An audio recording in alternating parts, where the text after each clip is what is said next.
Thanks for coming out this morning. The time is now 9:09. Call to order this special meeting in the Budget, Finance, and Administrative Committee. We'll begin with a moment of silence.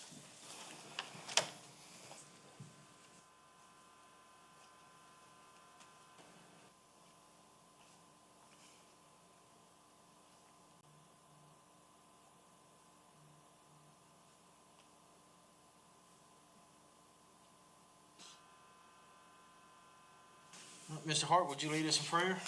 Yes, sir. Please bow your heads. Dear Lord, thank you for this opportunity to come together. Thank you for the weather we had. I pray that you'd give us each the knowledge that Solomon had when we deal with this budget. And thank you so much for the blessings that we have that we're unaware of. In Jesus' name I pray. Amen. Amen. Sheriff Crenshaw, would you lead us in the pledge? I pledge allegiance to the flag of the United States of America and to the republic for which it stands, one nation, under God, indivisible, with liberty and justice for all. All right, we have approval of the March 3rd, 2026 regular meeting minutes. Second. Motion second, all in favor? Aye. Now we move on to discussion of fiscal year 26-27 budget. Mr. Jones, do you have anything to lead us off with? Yes, sir. Just a quick update for council. We're continuing to make progress. Over the past couple of weeks, we've held some critical meetings, bringing key department heads and staff to the table, opening up those lines of communication across the board. And so everything's looking really good. Right now, we are in September 2025, as far as our bank reconciliation goes. Finance is working diligently on that effort, and so hoping to have more on that, have that completed very soon here. So glad we're continuing to do these budget workshops. We've got departments coming in again today, and so any questions the council has, please let us know. So thank you. Thank you, Mr. Jones. We'll begin with the Sheriff's Department. Sheriff Crenshaw.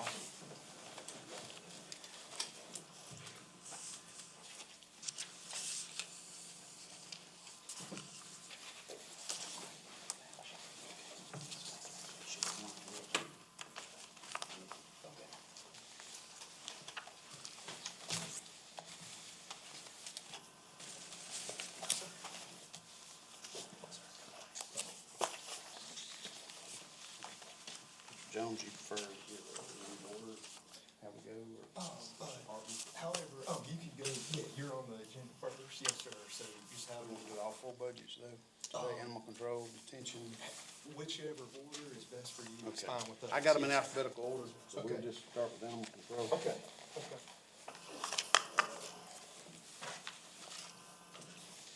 Good morning. Appreciate this opportunity. I think this is the first time in 14 years that I've been able to do this.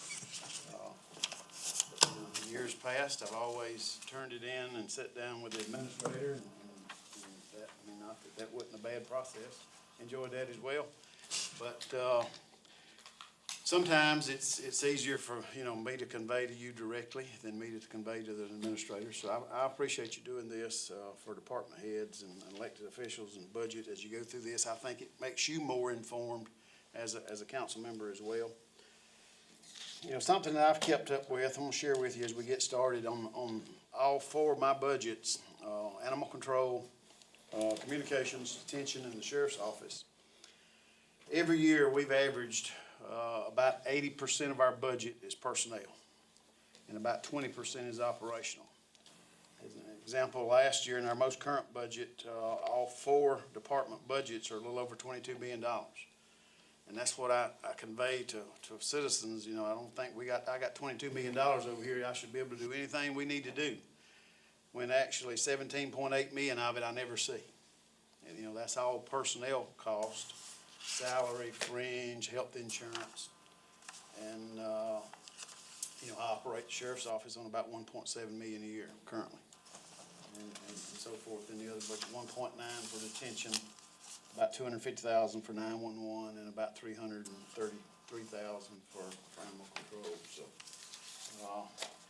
I want to think we are lean. We try to be conservative and be good stewards of the taxpayer's dollar in all that we do. Just recently, I'm in the process of restructuring a little bit on our K-9 unit to making sure that we're getting the greatest efficiency out of that unit, because taxpayers are funding our K-9s and our K-9 officers, so we're working on something on that. But I'll start with animal control.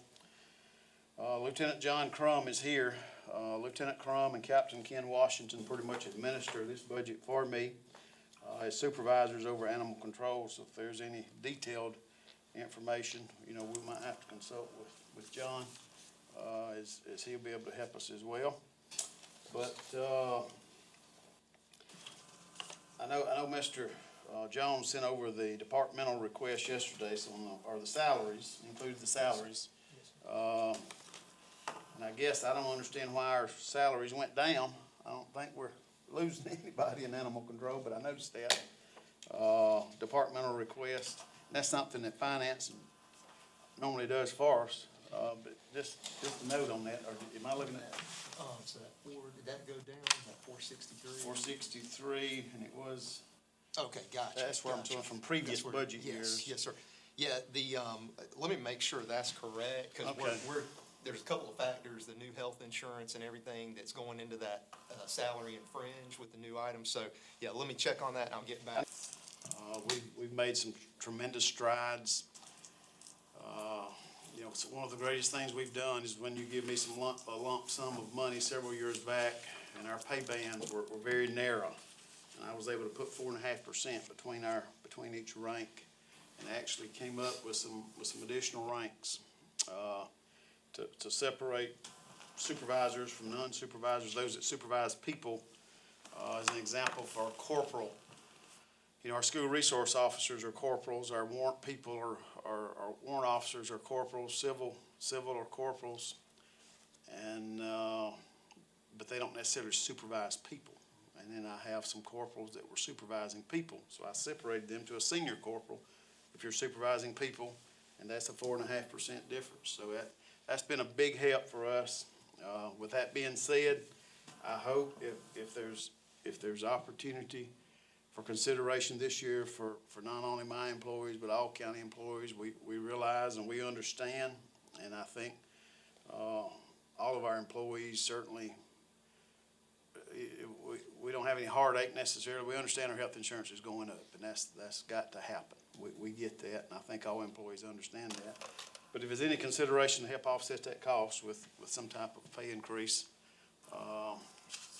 it would certainly be appreciated, I know, so that come July, deputies and employees are not bringing home less money than they are now. They probably will be regardless. I don't think you're gonna be able to raise and offset that, but maybe you can help it some with some type of cost of living increase for salaries. We've talked also in previous years about starting salaries, and like I say, I'm very appreciative for what you've done. We've gotten our starting salary for a certified deputy up to $47,500 a year. Most years, we've been able to take any pay increase you've given us and attach that to that starting pay, where we're not able to do that this year. But I still want us to try to get that starting pay to at least 50. Greenville County is currently pushing for $60,000 a year. Mr. Elliott, I shared with you, but in Mr. Elliott's home county of Chester, they just went to $61,000 a year recently in small county of Chester for starting pay for deputies. Did it without a tax increase, the sheriff told me, because I asked him. And we've got some agencies here in Oconee that's already at 50. So I would ask you also to consider any consideration that you can give for starting salaries to try to get our starting pay up as close to 50 as we can, so that we can continue to be competitive in this market we're in. But with animal control,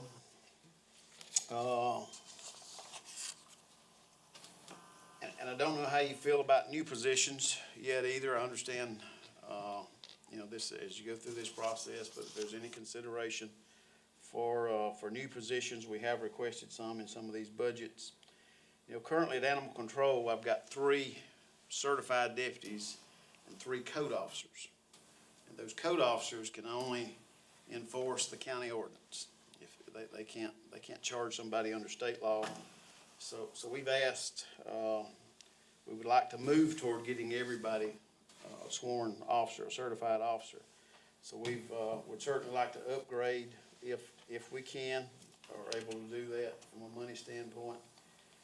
2 of those 3 positions at least in this budget year. That's gonna be about $25,000 a person, so you're gonna be looking at about $50,000 there to upgrade that. That's gonna cover the difference in the salaries, the fringe, equipment for vehicles, additional equipment for them as officers to be able to carry tasers and pepper spray and things like that as a sworn officer.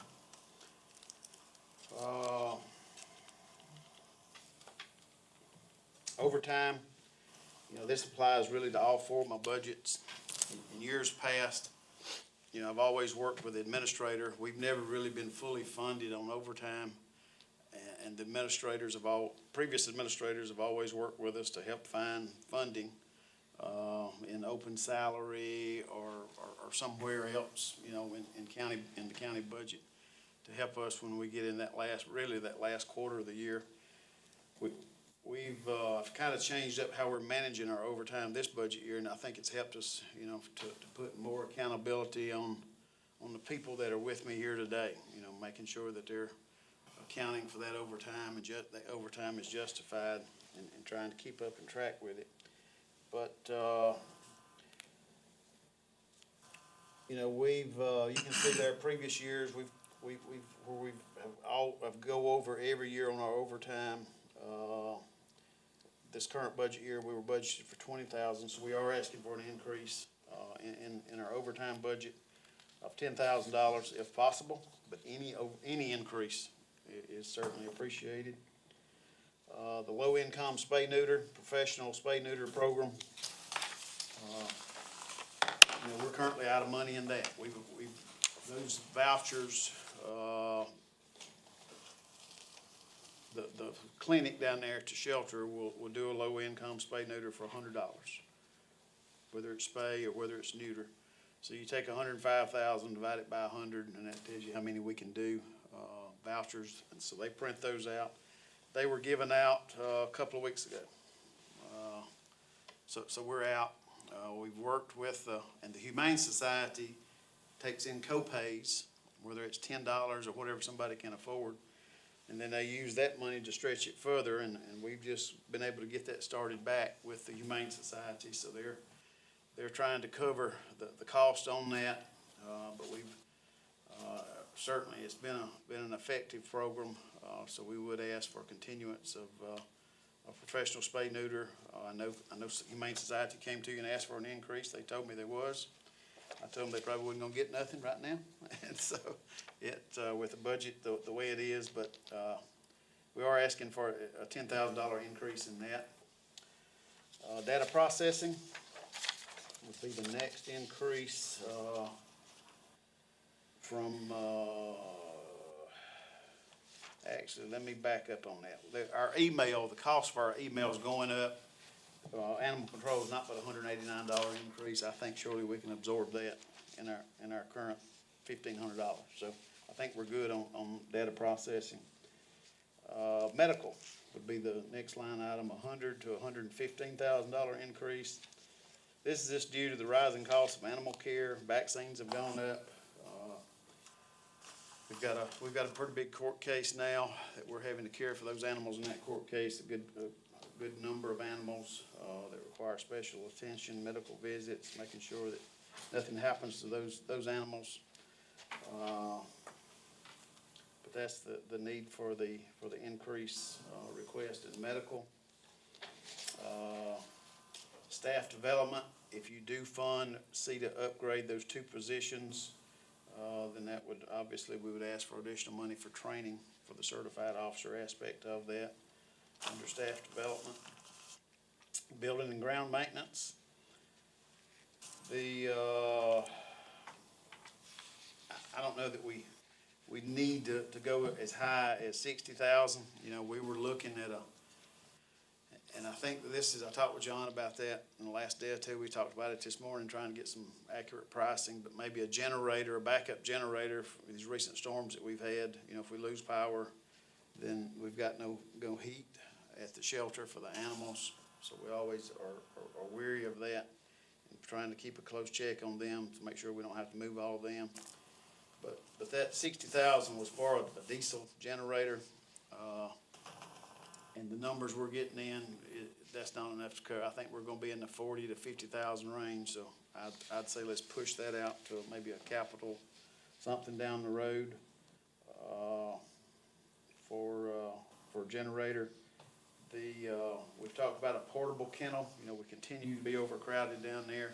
Those portable kennels are 25,000, depending on if you get air, maybe 30,000, to help us with our overcrowding.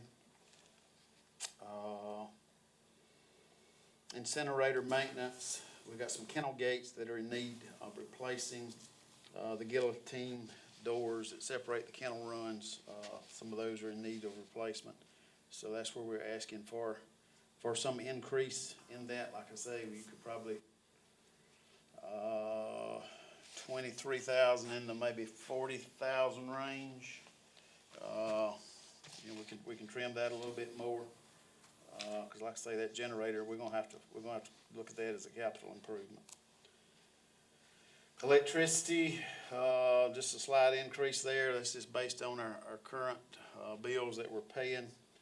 You know, we added a separate service, just in case we are able to get a future kennel, portable kennel. Our incinerator is totally separate now and on that, so we have seen a slight increase in electricity, bill. Water sewer has increased the sewer bills that we're paying, due to current year overages, and that's the current, what we've asked for there is based on the current bills that we're paying for county sewer. Let's see, operational. Just like anything else, rising food costs, dog food's gone up, cat food's gone up. Supplies that we have to buy, puppy pads, grooming, worn out, irreparable supplies. So we're asking for a $5,000 increase in operational. The, food, was asking for a couple of $100 more there to hopefully host some animal control trainings, be able to have some snacks, some coffee and things like that. The uniforms, clothing,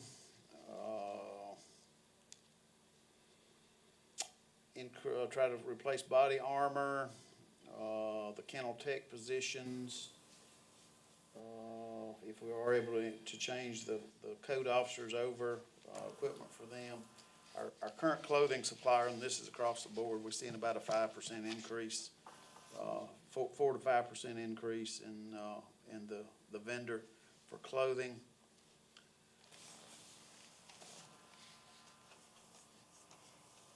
Pet ID microchips, you see 15,000 there. We've previously paid for this out of medical, and we get reimbursed by the Humane Society. So we wanted a better way of tracking this, and we're averaging right now about $1,000 a month. So depending on how many microchips they sell, and the reason we buy them, we get them at a cheaper rate than they can get them for. So we buy them, they reimburse us. So this 15,000 here would be a reimbursable by the Humane Society based on how many we use, which currently is gonna be about $12,000, right? Based on what we're seeing sold.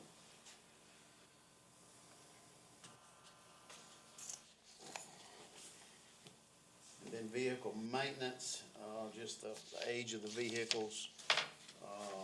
You know, we've kind of deferred to fleet maintenance on that in years past, but, and would certainly defer to him as well on that, but we're looking at about a $2,500 increase on that as well for vehicle maintenance. I think that gets animal control. additional justifications when we talk about new positions, I'll share some data that John's been able to put together. 2022, we ran about 2,300 calls for service. And, this past year, 2025, we were up to 3,800 calls for service. So we've seen an uptick going up each year.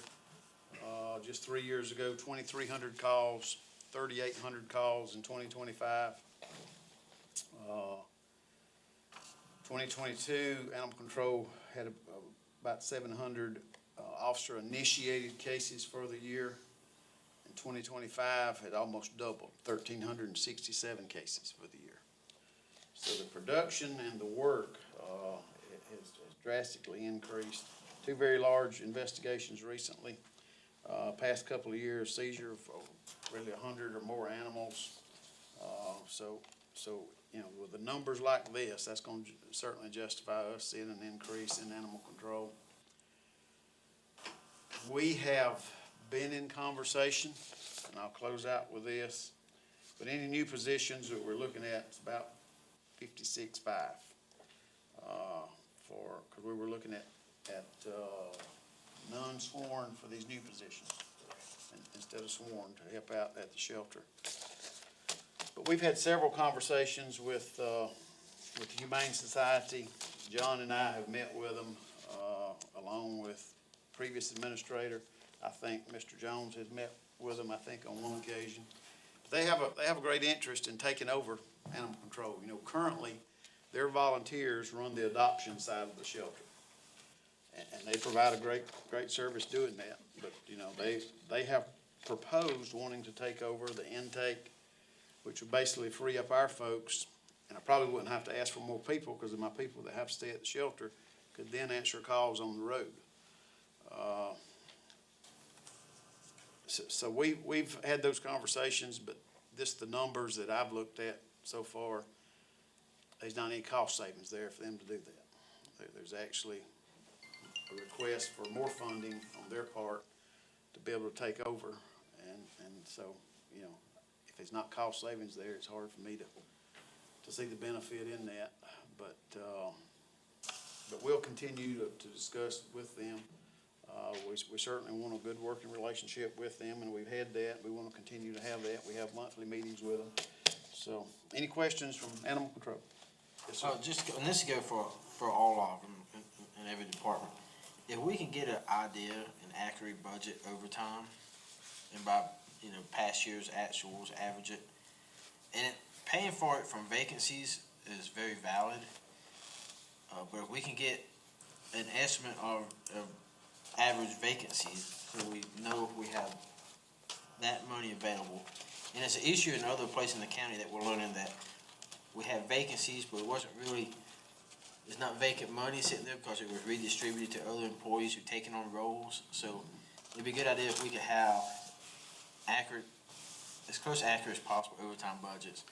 Look at what our true vacancies are to see how that money looks, and go ahead and plan for it ahead of time so we know how we're covering overtime. The chip reimbursement too, I think we should put that, if they're reimbursing for the chips, we should capture that and it may be in here, I don't see it, in the revenue line. Okay. So it's transparent when you look at the budget that this is a service provided and it's being paid for by this revenue stream. Yeah, because it's an offsetting expense, so. Yeah. And that would be revenue neutral, and we don't have to plan for tax money to cover it. Well, very good point on, positions, and I may be wrong about this, but in previous years, I don't know that every position has been funded at 100% due to anticipated vacancies throughout the year. Right. I may be wrong So about we need that. to, So, that's something we need to. like I say, it's always Liddell, Amanda, Mr. Mulder, they would always help us to find the money in overtime, so. But I like your way of. We can plan for it now, so it's properly budgeted and we know. Sheriff, Yes, sir. on this overtime, Yes, sir. can you not use comp time, give the people time off that, if they work 5 hours and take off 5 hours next week or something like that? I appreciate you mentioning that. I was gonna talk about that. You know, at one time, we were able to offer comp time. And then the county said we could no longer do that. But, I think there's cost savings there, and our folks, in some cases, would prefer to do that, especially holidays. You know, we have to work holidays, and we used to be able to give them comp time off within 60 days. So we'd put a cap on it, you know, we can't let you build up 500 hours of comp time. But build up a certain number of hours. I'm open to that if we could consider that. I do think there's cost savings there, from an overtime standpoint, and I think our people would be open to that as well. Do y'all not agree? Yeah. Yeah. So, thank you. I was gonna mention that, and Especially for holidays, like I work holidays, and I take the holiday later because I'd rather have the holiday than the time off. and a lot of our than the people money, would too. yeah. You know, they'd rather take off in the middle of the week and when it's not crowded and you can get your business done. That's why we need to check the law on that, because I think on an hourly employee, you can't do that. You can do that on a management. There was something, I won't say it was a legal reason why I was told that we couldn't do I that. think there's I think we need to look into that, cause I need to get this comp time that I'm building today. Yes, sir. I totally agree.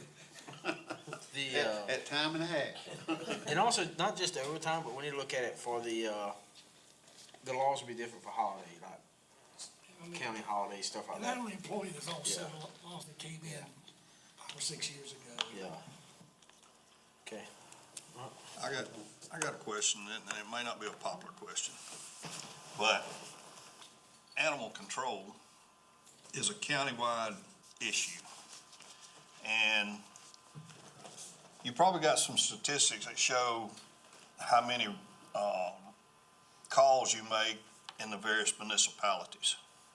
And it's my thinking, and that it wouldn't be popular with them, but it's my thinking and I represent Seneca. If Seneca has 100 calls, Westminster's got 50, Walhalla's got 25 or whatever. I honestly believe this animal control budget should be shared amongst municipalities in the areas that you're running calls on. I don't think it should be solely the county's responsibility for the burden of this particular. We do provide animal control services for other cities, with the exception of Seneca, right? And we've been covering them some. Sometimes we have bite cases and different things. Yeah. So we do provide at least 100% of the time for the 5 cities.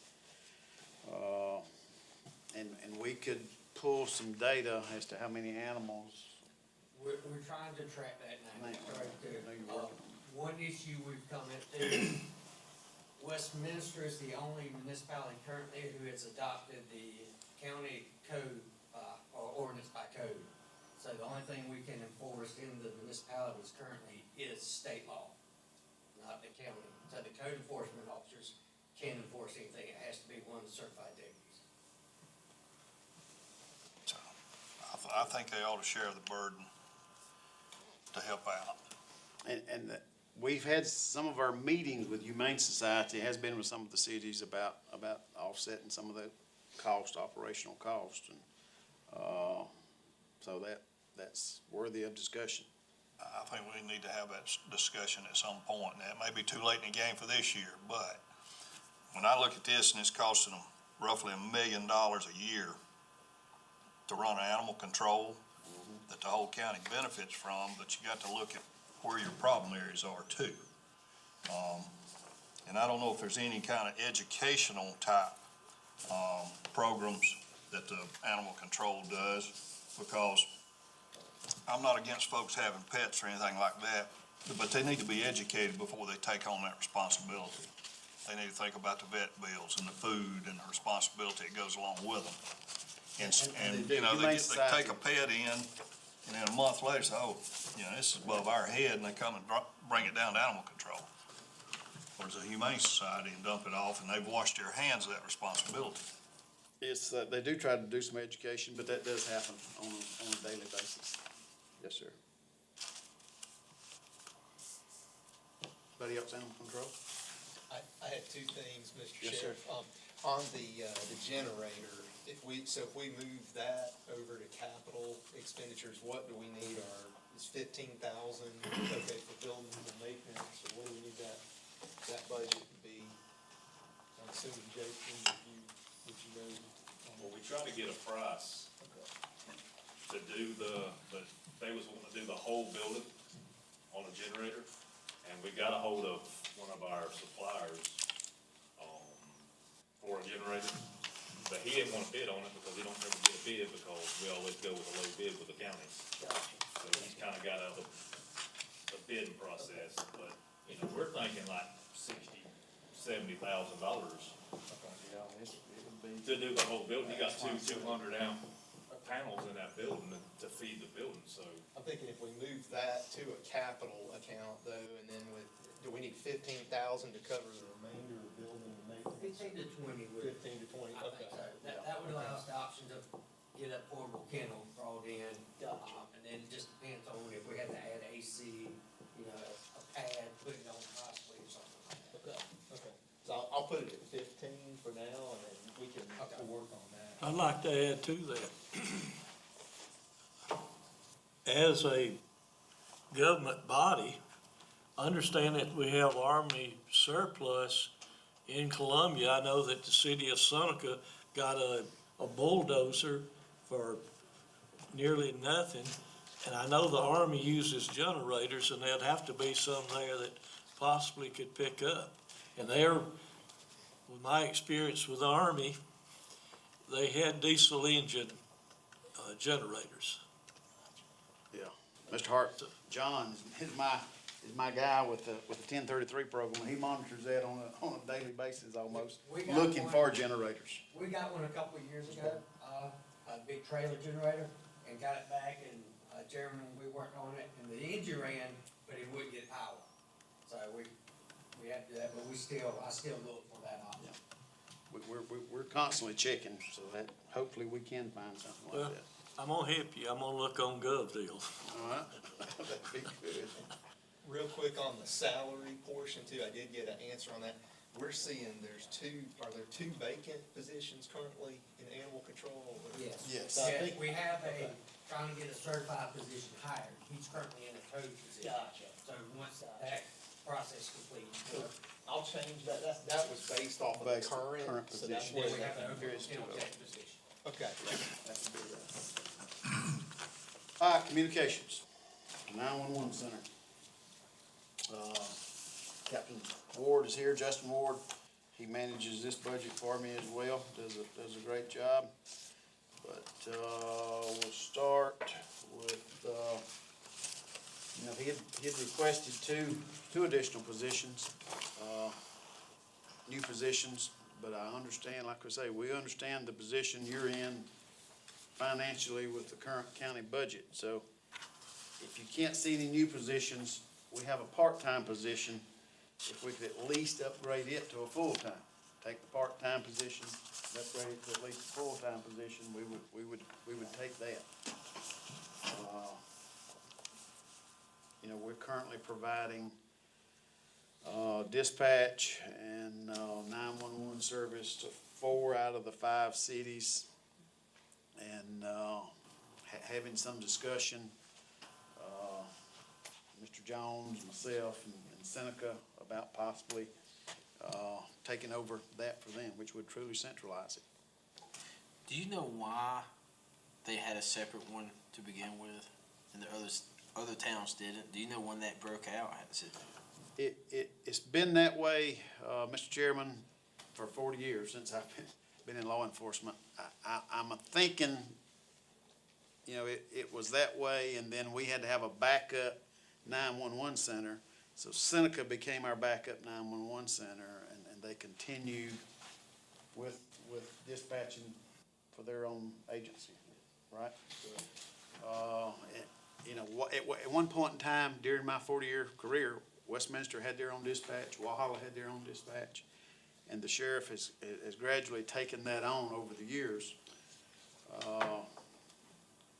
We're at a point now that I can't just absorb it, I can't continue to take it on, especially with a city the size of Seneca, without some additional personnel. And we've shared with them, we would expect them to pay that cost if that ever comes to fruition. So, but that's kind of, you know, and even if that happens, we'll still have to have a backup 911 center. And currently, I've talked with them about keeping it at Seneca, but we're not fully operational, but we've got somewhat of a backup 911 center at Hamilton Career Center. They use that to teach the dispatch class that they offer at the Career Center. So it may be that we eventually transition to the Career Center as our backup 911, possibly at some point in the future. So. Sheriff, I've got to, talking about merging these call centers together, I've got the same idea. That's a countywide service that everybody benefits from. And Seneca being the largest municipality. And again, I feel like that service needs to be broken out to the municipalities. They need to share the burden of what it costs to run these call centers. From what I understand, correct me if I'm wrong, Westminster doesn't pay for anything, Walhalla doesn't pay anything, Salem doesn't pay anything.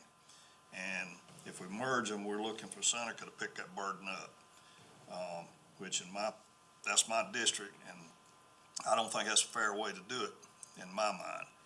And I think we need to look at a program where that entire service is spread throughout the municipalities to help with that burden.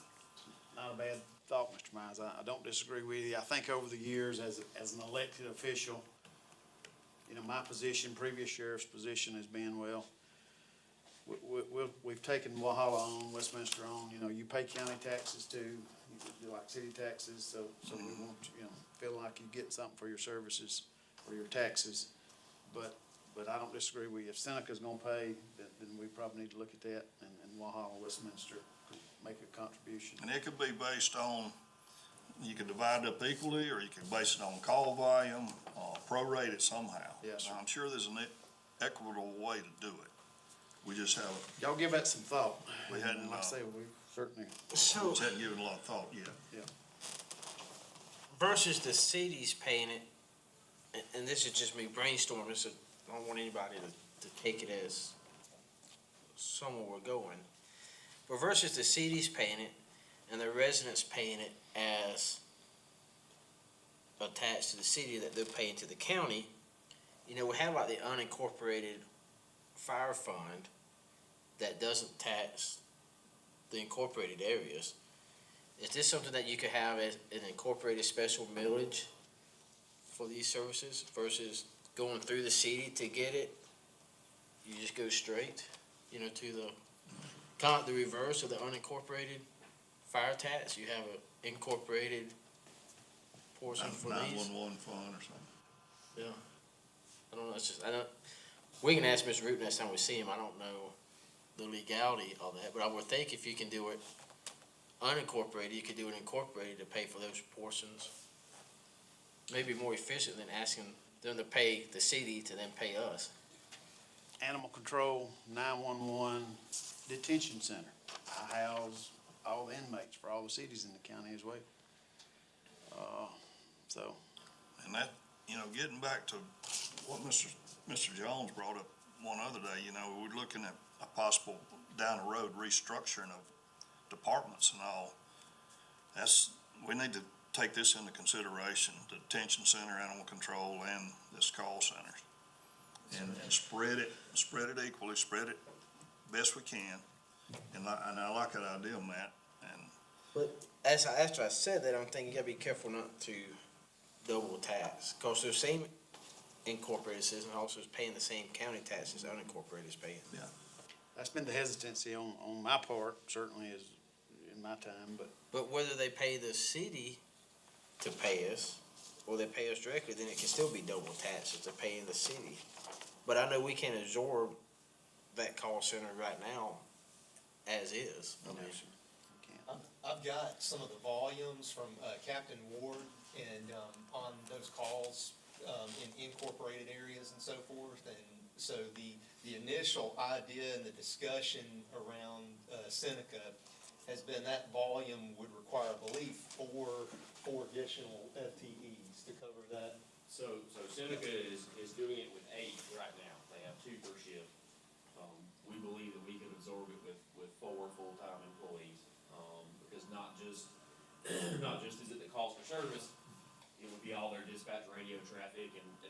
like that, it's really hard to quantify, right? Like, how much do they talk on the radio, how many traffic stops do they do, and things like that. So that's kind of what we're looking at, to make things flow and not overwhelm our center. Do we have space? Like more, We do have space. We currently have a 14-seat PSAP. We have 5 full-time employees, so we have room right now. We generally run a night shift station. So yes, we have plenty of space because of people that have set this up before us and council, in previous years. We have space. And I think there's a willingness by Seneca too, Yes, sir. to help fund this. Yeah, it would be, the idea is to fund it, for some time, for a number of years before we would fully absorb those employees and that service and everything. And, I've also began talking with some of the other cities about what, Councilman Mize is talking about. So, yeah, we'll just have to look at the structure. I'm not sure within incorporated areas how we could pass that through. Yeah. If they would have to tax that, and then it would, somehow then they would pay the county, or how that would Yeah. work, but. I was just thinking the way we did the unincorporated to incorporate, but you gotta be careful, cause they're also paying their full share of county taxes anyway. Right. But even if they're paying the full share of county tax and they're paying city taxes that get turned and paid to the county, that can still be double taxation. I think the best way, the fairest way for the citizens is Seneca's gonna have to help us transition if we go that route, but work our way off of it versus taxing the incorporated citizens for a service that I think they're entitled to for being county residents. Double taxing, Yes. but we just can't absorb it at one It's time this year. The volume is too large Yeah. just for us to just pick it up, so. We talked about overtime. I agree with you. Look at the actuals. Last couple of years, we've been at 110,000. Previous than that, we were at 140. So we was asking for an increase again in our overtime budget for 911. Equipment maintenance, slight increase, $3,000 increase. This pays for our yearly microwave communication maintenance. So this is, vendor maintenance is increased by $3,000 to help us maintain, these sites. The telecommunications, increase of from $12,000, to, an increase of $12,000, I'm sorry. And that has to do with our telephones. If y'all know this, but AT&T has told us they're phasing out copper lines. So we're no longer gonna have copper lines coming into our system, coming into our buildings. So we've got to transition to this voice over IP, and it's gonna cost us, about $12,000 to be able to do that. About $12,000 a year, and then there'll be an additional cost, for because all of our office phones outside of 911 are still currently copper lines. That is being paid for by county right now, county IT. So there may be some cost recovery there. I'm not sure what they're paying per month for those phones, but there will be some money there that could be moved. We've never paid the phone bill. Right. John Michael, somebody's always paid the phone bill over here. We've never paid the phone bill, but November of this year, the copper system is gonna be disconnected, right? AT&T's notified us that as of November of 2026, that they have the right to disconnect it at any time, so we need to get that process moving and done before then. So AT&T's not in the phone business anymore. Yeah, well, they are, but they're not in the copper phone business anymore, so. So whatever we were paying copper lines, that could be transferred out of the county side of the budget to help offset that cost. Gotcha. Okay. So Lester, I done got it all, brother. You're gonna have to leave.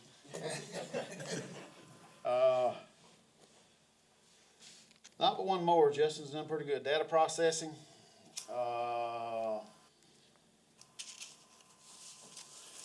It's not showing on here, but, and we could probably absorb it. There's a $500 increase to switch over the email system for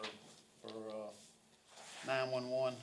So we could probably absorb that $500 in our current budget. So I don't know that we do need to see an increase in data processing. Don't worry about that. We are requesting a one-time budgeted amount of $110,000 to acquire 200 site licenses for Microsoft Office productivity software. You know, we're still using Microsoft Office 2010. It's losing functionality each day. And, you know, like I say, I don't know that this is an emergency. We'll continue to operate as long as we can. Where's that at? I'm lost. That would have been, Justin, did you put that in a? That would be more of a capital or a one-time expense instead of a. Yeah. And that may be something we need to look at county-wide if we can do it and get it. Yeah, you may I have think some other county- thoughts too. I think county bought a site license for Microsoft Office, what, 2021, I think. yeah, so they did it in 2021, so. Their next version's only gonna have 3 years of support on it. Right. So we're looking at switching to 365. Yeah, we looked at 365, just the cost was so expensive. It that is terrible. In about 2 years, you paid for, if you just bought a site license and you get, 3 to 5, however long, or we've run on 2010 since, 2009 or whenever we purchased it, so.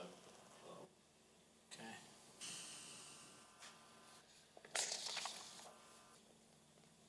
And then Justin, your 150,000 for the, was that a capital too?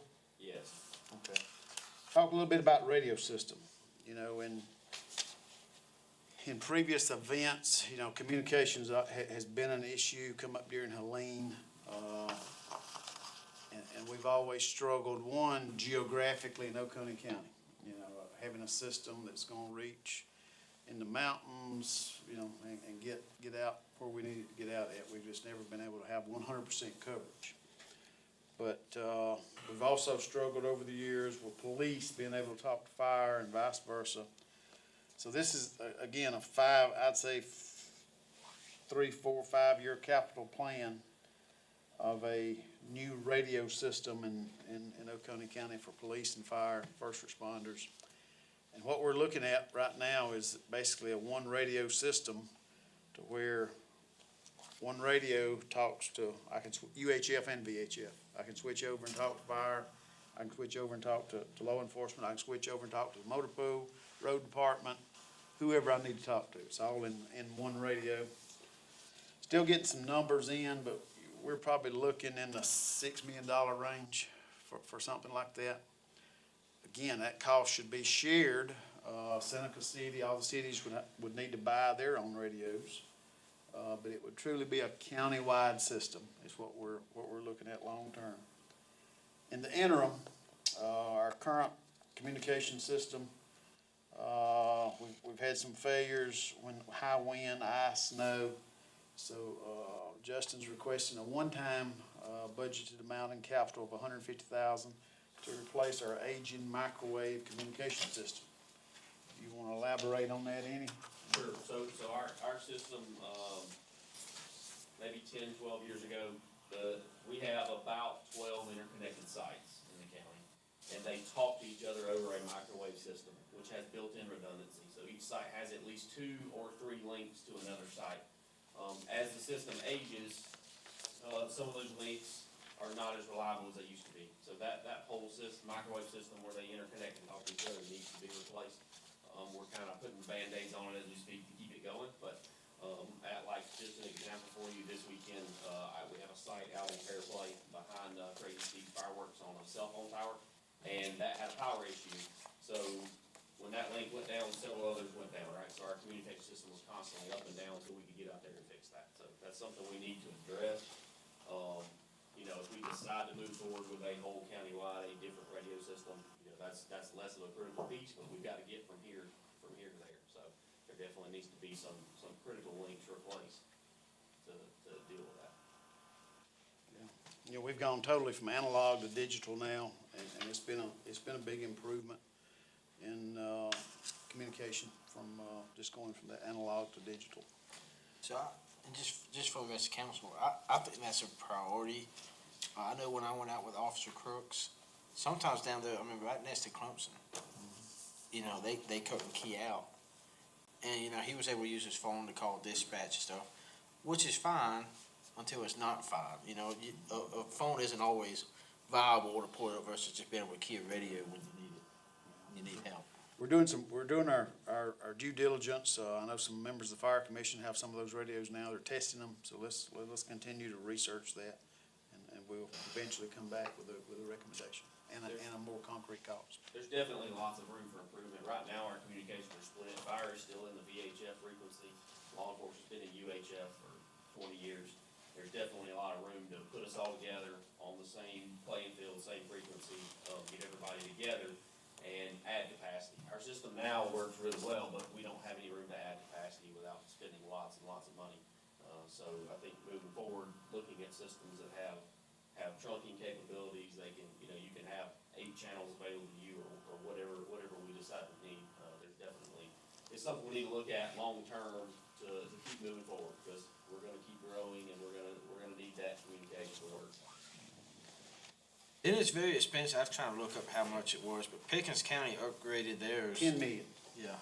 Now, they paid for they don't have no maintenance to pay for 10 years. They paid for all their maintenance up front, but it was about $10 million, right? Yeah, we've been in talks. They went with Fleet Talk. And it's a very similar system, what we're looking at. It's what Pickens. Yeah, they went with Fleet Talk. Basically Fleet Talk came in, they were the most competitive option because Motorola 800 and everything was at least double that cost. Because it is very expensive because of the terrain, how many sites you need, redundancy and things like that. But, I think Pickens ended up with a pretty good system. I think we could do a similar thing here. Last thing I'll touch on is our 911 fund. And this is just a matter of information. We met with Assistant Administrator Shirley, make sure I get his title right. Deputy Administrator Shirley, this week, and went over this. In the 911, of course, everybody pays a certain fee every month to the 911 fund. And that's allocated to the counties, and there's certain things, it's not a slush fund. We can't just buy anything with that. It's very specific what we can purchase with that money. And they also designate every year how much they'll reimburse us back. So currently this year, the state has said we can get reimbursed 100% for about $650,000. On certain equipment that we buy. If we spend it, we'll get $650,000 back. So, we've tried to be diligent with that. And I guess we've always had to set a budget per se every year of how much we anticipate we were gonna need out of the 911 fund. And this goes to buy things like consoles, chairs in the 911 center, certain equipment you can buy. We can't buy salary, we can't use it for salary, we can't buy vehicles. There's things very specific in how we can use it. And we've always been very diligent with that. Some counties have gotten in trouble with that, but, we never have, because we know what we can use it for. But in setting a budget this past year, Sally, bless her heart, in her due diligence, she said, you've gone over budget, so you can't spend no more money. And so we had a reverse 911, which is a very vital service that we pay for. So if something happens in a particular area, we can geo-fence that area and call everybody in that area on what we call reverse 911 to let you know there's a gas leak, Duke Power, whatever. So we needed about $7,000 to pay for that. And Emergency Services, Smitty, thank goodness, come through for us and was able to pay for it out of his budget. So we got it covered. But we just need to process it going forward between myself and the administrator, however you prefer to do it, Mr. Jones, where if we have something like that to come up again, we have $700-something in the 911 fund. So we hadn't gone over budget. I mean, we'd gone over our proposed budget for the year, but the money was there. And so a process, that's one, I guess, for you to work out, or how you want to do that. So. Yeah, similar situations, we're looking at, potentially, just upping that, a budgeted amount, that you need in there. Yes, sir. And we can base that on averages or however, or the previous year, however we need to do that. The other thing we've looked at in a couple of situations, creating a contingency amount, so they can easily move those funds in their department, so. Yes, sir. Thank you, sir. Yes, sir. Anything else 911? If not, we'll move to detention. I know y'all probably want to move along. Captain Jeremy Chapman is here, who operates our detention center for me. We'll start with, same story, overtime. You see, we go over on overtime in our detention center every year. We never anticipate, when somebody's gonna be out. We have to have a certain number of staff members there every shift, whether we got 20 inmates or 250, on some days that we've had. So we have to have that staff in there. So we are asking for an increase in the overtime. Equipment maintenance.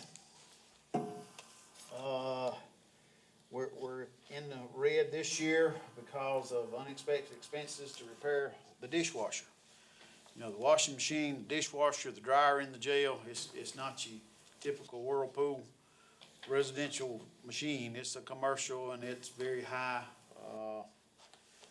What was the cost on that? Do you remember? Not right off, but it was several It was thousand. in the thousands of dollars just to repair the dishwasher that had torn up. This budget also includes a yearly maintenance plan on our camera system.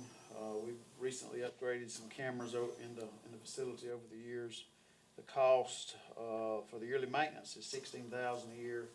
Fire extinguisher inspections come out of this budget code as well. I think we're budgeted $15,000. We're currently almost $31,000 spent. So we're asking for an increase to 45, just anticipation. But if you want to cut it a little bit less than that, if you need to, we certainly understand, and we'll try to get through as best we can, unless we have something to break. If we have something to break, we can come back and ask you for some more then, how you want to do that.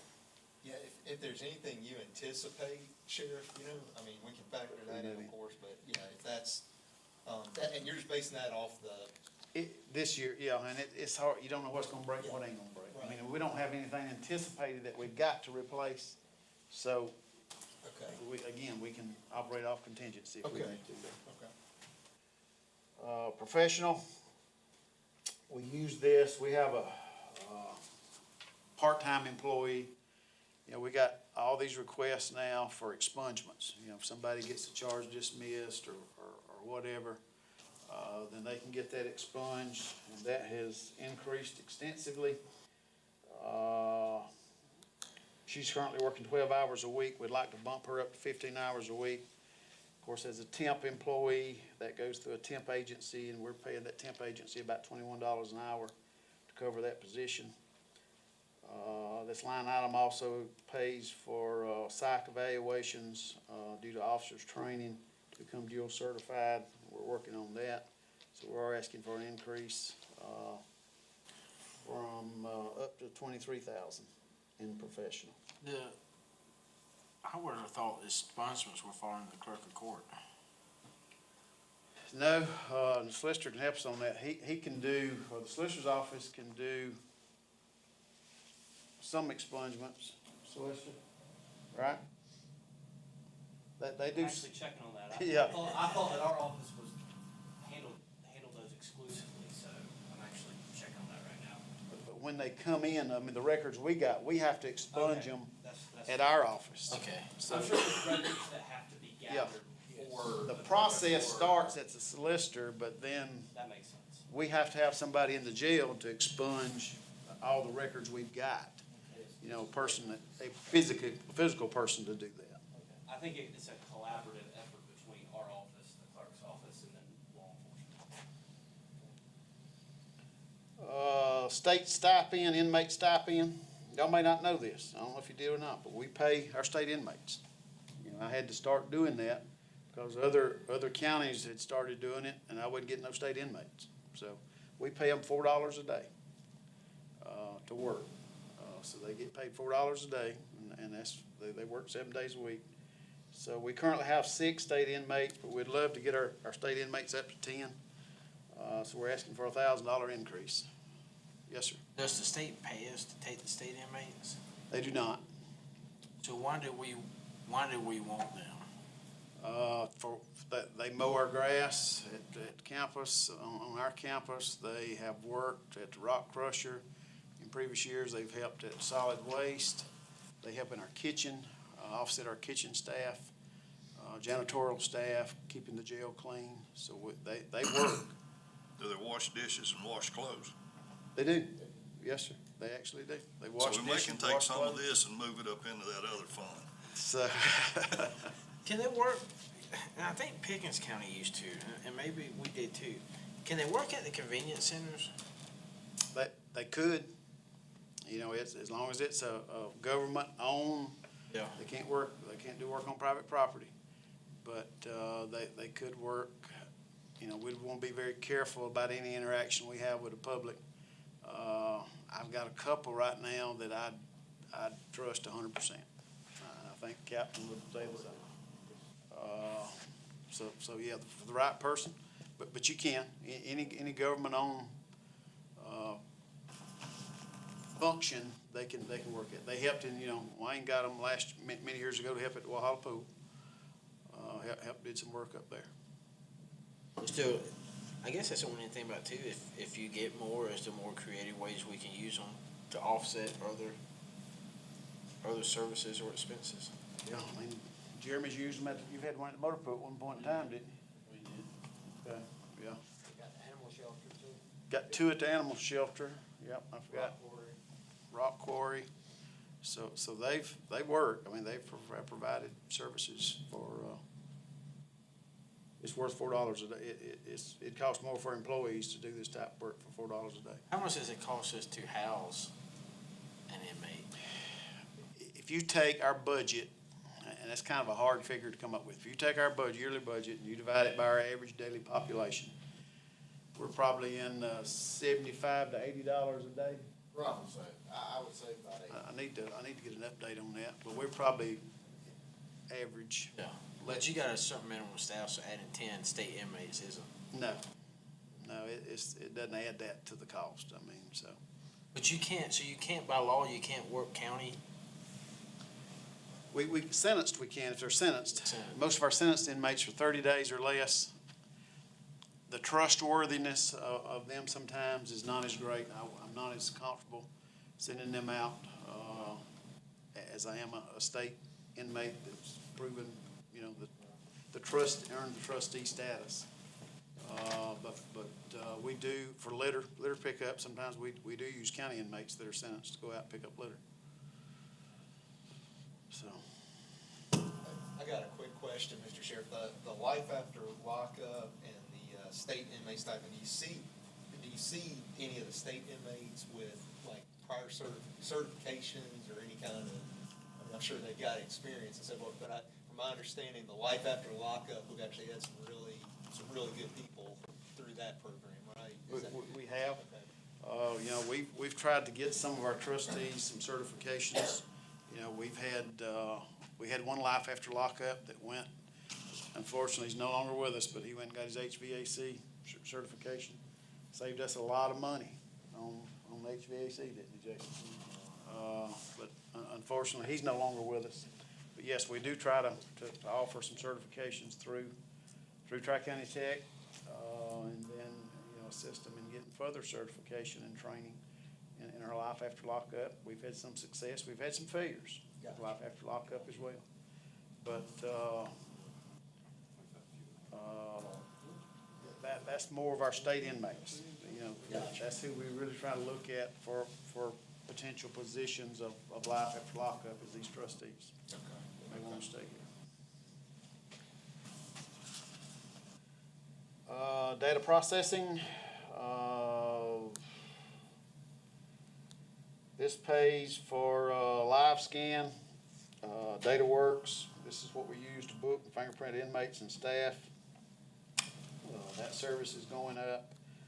Our jail management program for inmate records, Guardian, yearly maintenance on, we have a system that officers have to, when they're doing their cell checks, they have to hit certain buttons around the detention center. That maintenance on that system, Iron Grid is a yearly service and maintenance on email software. Again, all these increases that we're seeing is basically, we're thinking that's going to be about $62,000 a year for data processing. Medical,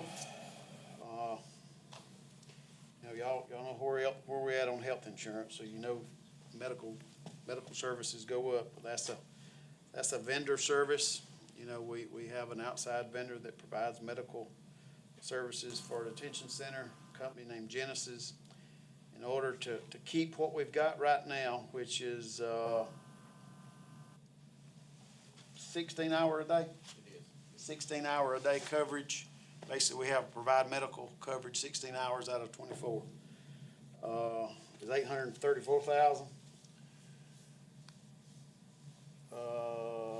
If you want to consider 24/7 coverage, well, the 834 is going up to 894. That's how much of an increase we're gonna see just to keep what we got, 16 hours a day. And ideally, we'd love to see 24-hour coverage, but we're looking at 1.3 million. So if we can't absorb that this year, we certainly understand that. But that kind of gives you an idea on medical. What did you say the 16-hour coverage was? It's going to $895,000 from 834. I mean, we've got the 1.3 million on here, but that's for 24/7 coverage. So we can continue the 16-hour-a-day coverage for basically $895,000.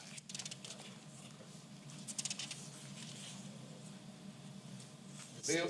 Sorry, sir, sorry. The 16 hours, is that that's the mandatory amount, or is that, You know, there's not a, per se, minimum mandatory. I mean, there's some detention centers probably provide 12 hours coverage.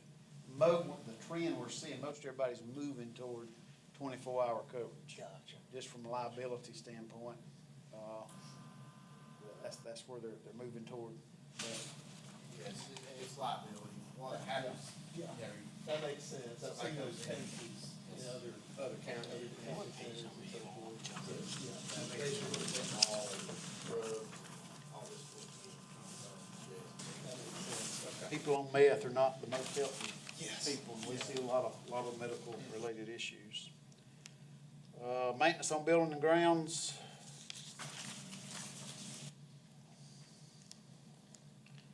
You know, we're constantly, seems like, repairing our building. I think it's a lightning rod. Anytime we have a storm, we're gonna have some lightning damage, it seems. For the last several thunderstorms we've had, something goes out, it never fails. Oh, is the jails on Blue Ridge or Duke? We're on Duke. Have we talked with Duke to maybe come out and try to get it better grounded? I'm pretty sure all of our buildings have whole line surge protection on them. Yeah. But sometimes we still take hits, it just depends. We've had a couple of close hits at the office within a mile or so, and it's wrecked some things. I mean, we've done insurance claims, you know, and the county's got some of the money back, but, it just We're open, depends I how mean, close it is. Nothing wrong with asking them about it, to check it and see. you know, we can get them to come check again. Yeah. And the insurance does cover a lot of it, but it doesn't cover the total cost, for years of wear and tear. So there is some, recoupment from the insurance, but not 100%. And his budget pays for all of our buildings, grounds, the sheriff's office, our substations. You know, we pay for him, pay for all the maintenance for that out of the detention budget. You know, I've got in here signage. You know, that's a want, not a need. You know, we can do without updated signs another year. So take $7,000 off of that. Okay, thank you. Like I say, I understand where you're coming from a financial standpoint. So, 143. And again, we're estimating there, Mr. Administrator. Not nothing we know, we just based on previous years. Jumping down to small equipment. We've got a couple of sinks that we got to replace. They're not cheap, about $2,500 a piece. They were broke by our inmates. Some more mats. You know, anytime we get overcrowded, we get past 200, we have to provide them a mat to sleep on. And we have been as high as 250, 260. Working with our solicitor, good solicitor, he's helped us get that number down, so we appreciate that, but, you know, we've talked about, again, this would probably be a want, not a need, that metal detector that's listed in there. Captain Chapman and I talked about that, you know, that's probably 25,000, so we could probably look at 35,000 instead of 60. Again, trying to help out on, to meet the county budget. Operational, Let me back up a minute, Sheriff. You talk about these extra mats running around $10,000. How many mats are there? Just depends on how much we're overcrowded, that's where the cost comes in. If we have, you know, we have, 220 bed space, we have been up to 260, so. how much are those mats a piece though, ballpark, you know? But How much are the mats each? mats each are $100 a piece. Okay. And That's just one thing that we have, it's not I got you. the sole thing we're looking at. Because when I was looking here, it says extra mats were around $10,000, and I thought, You're thinking that's there a lot must be for some mats. mighty fine mats. Yeah, They call it the therapeutic or whatever. Just, misstated there exactly the way he worded it. The extra mats will run around $10,000 now.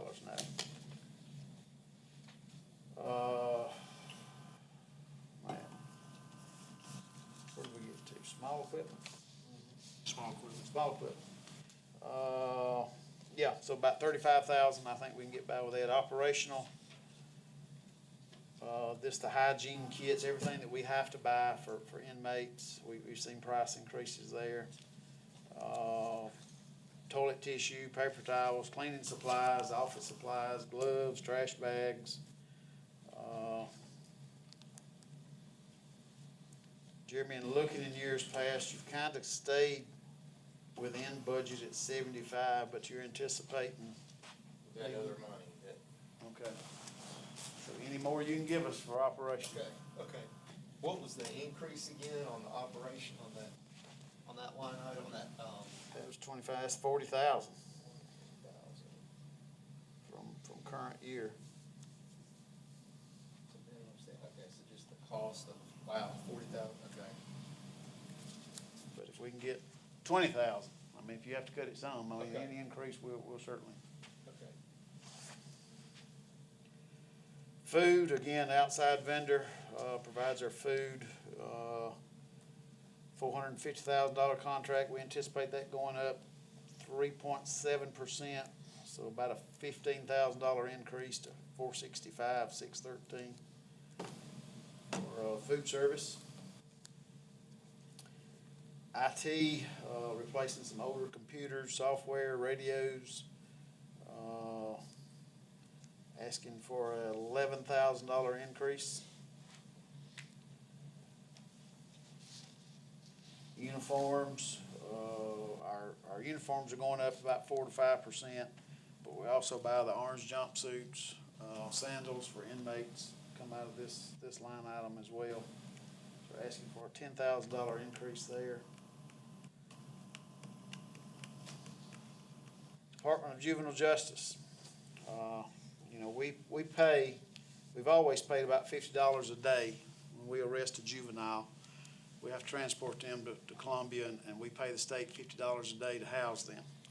Well, they've started this additional fee of $125 a day over that 50, so we're paying $175 if they're held over 3 days. So we take a juvenile down, we have to bring them back for a hearing within 24 hours, and if the judge elects to detain that juvenile, he can detain them up to 7 days, additional 7 days for another hearing, I think. But yeah, I think it's additional 7 days, and you have to bring them back for another hearing. But anyway, that we're gonna see then, that's just been implemented this year, so we're gonna have to have more funding to offset. We're trying to address this legislatively on the state level with our delegation and Department of Juvenile Justice as well. So hopefully we'll get something resolved, or either get some state funding to help offset this fees that we're having to pay. But certainly if not, then we're gonna see an increase of $25,000 is anticipated.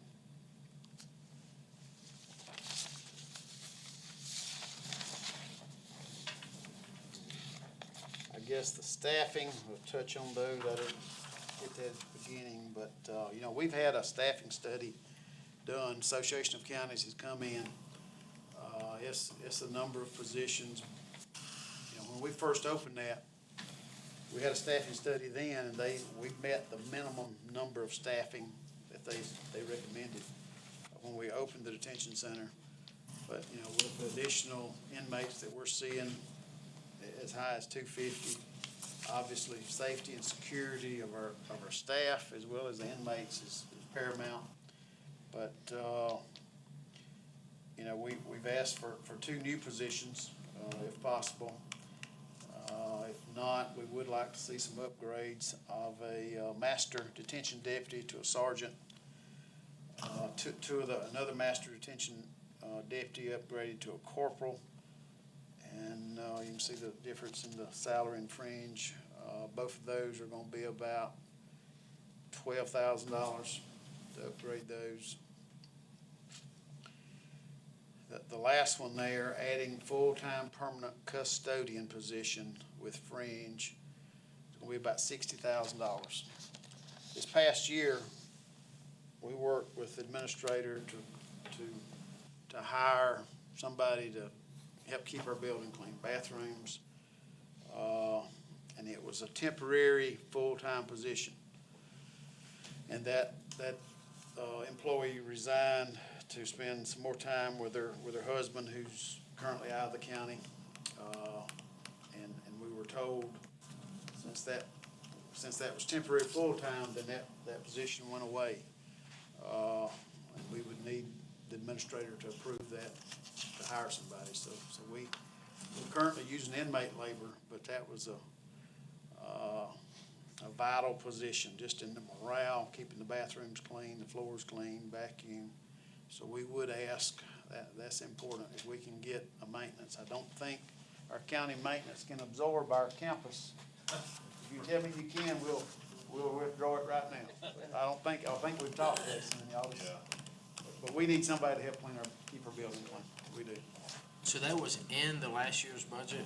It was, and I don't know how. I don't know. It was a temporary full-time, and it was in the budget, but like I say, finance told us once temporary full-time, once they quit, then that's done away with. It's like it doesn't exist. How long had that been funded?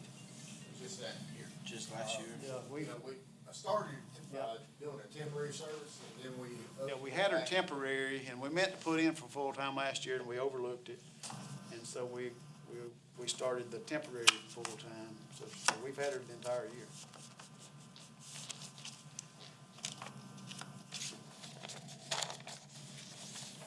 And I guess the last thing would be the,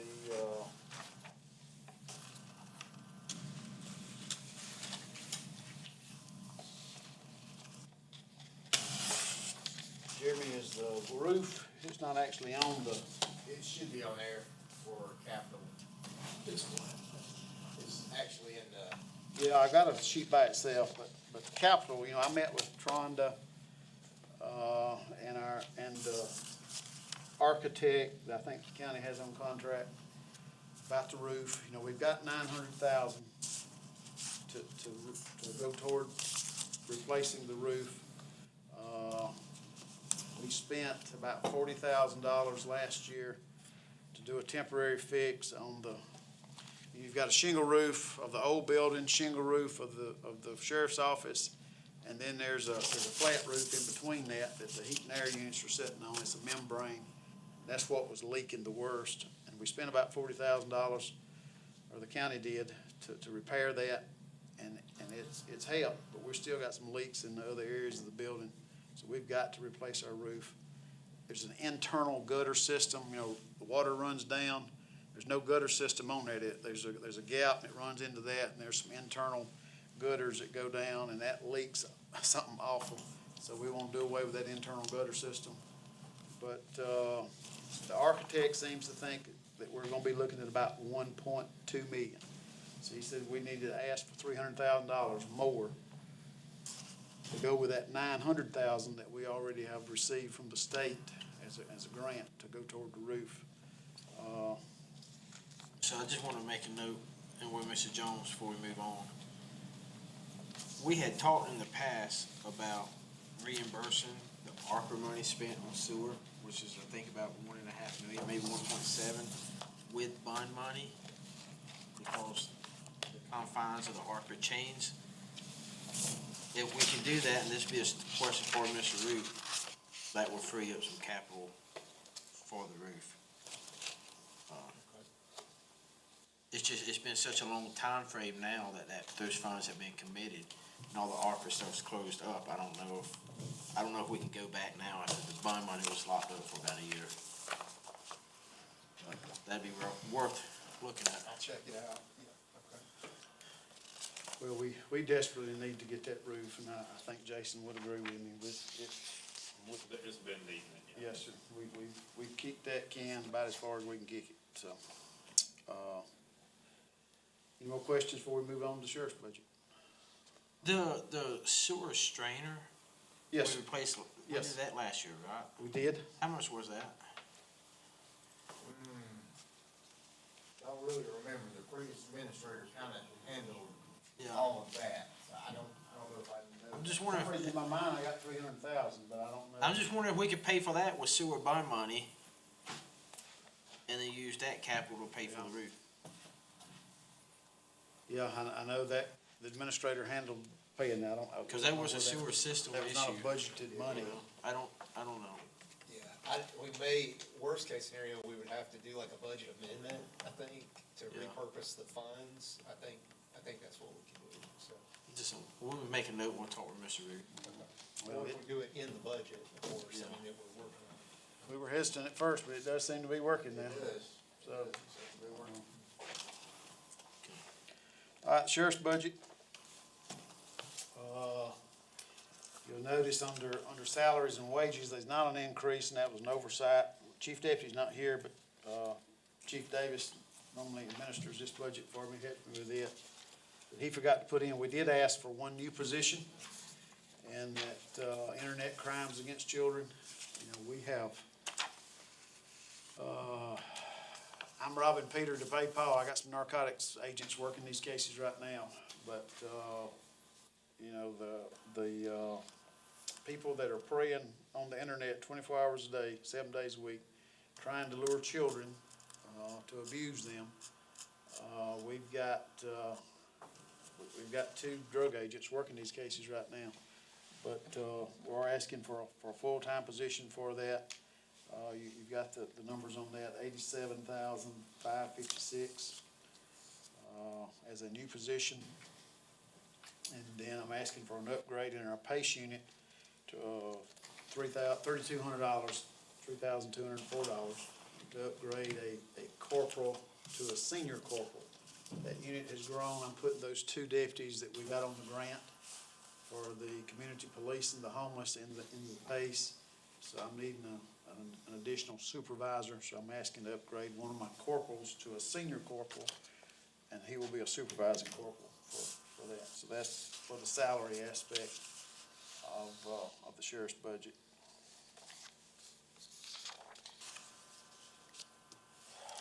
Overtime, again, you can see our actuals there, where we've been years past. So whatever we can get for overtime. Travel, some of our civilian employees are going to some meeting classes. Sometimes we use their personal vehicle and we reimburse them, so we're asking for $1,000 to put in that travel line item to have, for that need. The, professional, we're asking for a $20,000 increase there. That basically pays, a lot of that pays for our regional drug lab. There's an Anderson Oconee drug lab that we send all of our drugs to. We don't have to take them to SLED. We get a lot quicker turnaround. Solicitor can get the case in court a lot quicker. So we Anderson pays the bulk of that service. And then we pay a percentage of that as well. I've got in here, due to the declining balance on our drug accounts, our drug enforcement operations, we average spending about $7,000 a month on undercover drug buying in Oconee County. And we've been able to do that with seized asset funding over the years. But the 1980s, 90s, big money, cocaine, drug dealing, it ain't there no more. People that are on methamphetamine, they don't have assets. So, law enforcement, we've just not been able to see a lot of asset forfeiture. Some laws have changed as well when it comes to asset forfeiture. So, we're asking for some additional funding to offset that. We've got some agreements with the DEA. We work with them very closely, so we get some federal funding from DEA to help us offset that. I'm fixing to sell some property that's been on our books for a number of years, but we're at a point we're going to auction some property off here soon. That money will go into the drug accounts as well. But we're getting at a point to where we're probably going to have to start utilizing some professional money to offset some of our drug operations. The professional canine. We're asking for a separate line item for this. We actually set this up last year. There's state, federal law, actually case law, or there's federal case law that says we have to pay our canine handlers for cost and care. So we have to compensate them for feeding and caring for our canines. And for years, I let them get about 5 hours of overtime. Well, that lieutenant is making more with the canine than that sergeant because his hourly rate's more. So that wasn't fair. So I give them all a set amount now. And that's what we're talking about. We'll cover 1, 2, 3, 4, 5, 6, 7 canines that we have that will pay for the cost and care. The data processing. Let me back up a minute. This is my information. Yes, sir. If you have to acquire a new canine, what's a canine cost? $15,000. And what I've been doing, my foundation, I have a nonprofit foundation, and I try to use it for something that's not budgeted every year or that's not anticipated. So the foundation has actually purchased the last 4 canines, raised funds, and actually purchased the last 4 canines that we've got. One of them we got a little cheaper; it was used. But if we have to buy a brand new one, it's about $15,000. Okay. The data processing, again, Mr. Jones, I think we can take that $49,000 off. $260 plus 49. We're actually trying it. We've got it free for a year, an AI program that will actually take a case file, and if I want to know every time they said Glenn Hart in that case file, it'll pull it out. So it's some cost savings, time saving things so we're trying this for a year.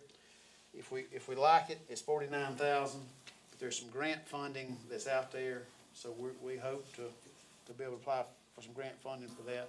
And if we can't get grant funding, then we may budget it next year.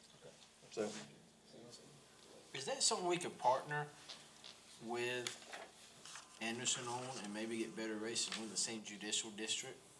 I mean, if you, software to investigate crimes, to tape crimes, it's worth a conversation. If there's maybe better grant funding, 2 counties pulling together for software. It's certainly worth a conversation, to see if there's better pricing. On this particular Palm Pilot thing, I don't know. You'd have to have it in each county, I guess. But I see where you're going with that. We'll be glad to explore that.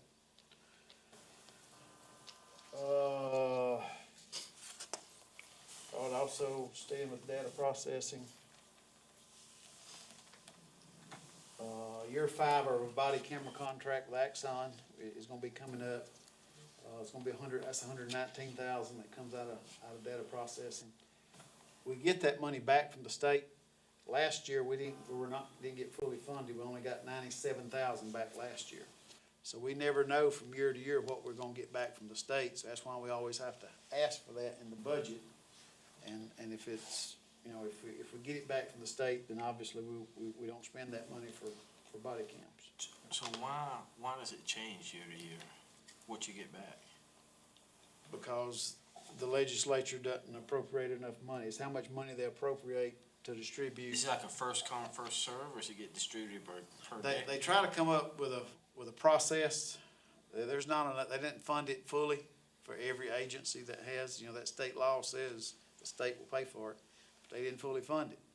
So what the state did last year, how we come up 20,000 short, at the time of the grant, they said, well, you had X number of openings, so you didn't have that many people. You didn't need to have 4 or 5 cameras. They deducted that off.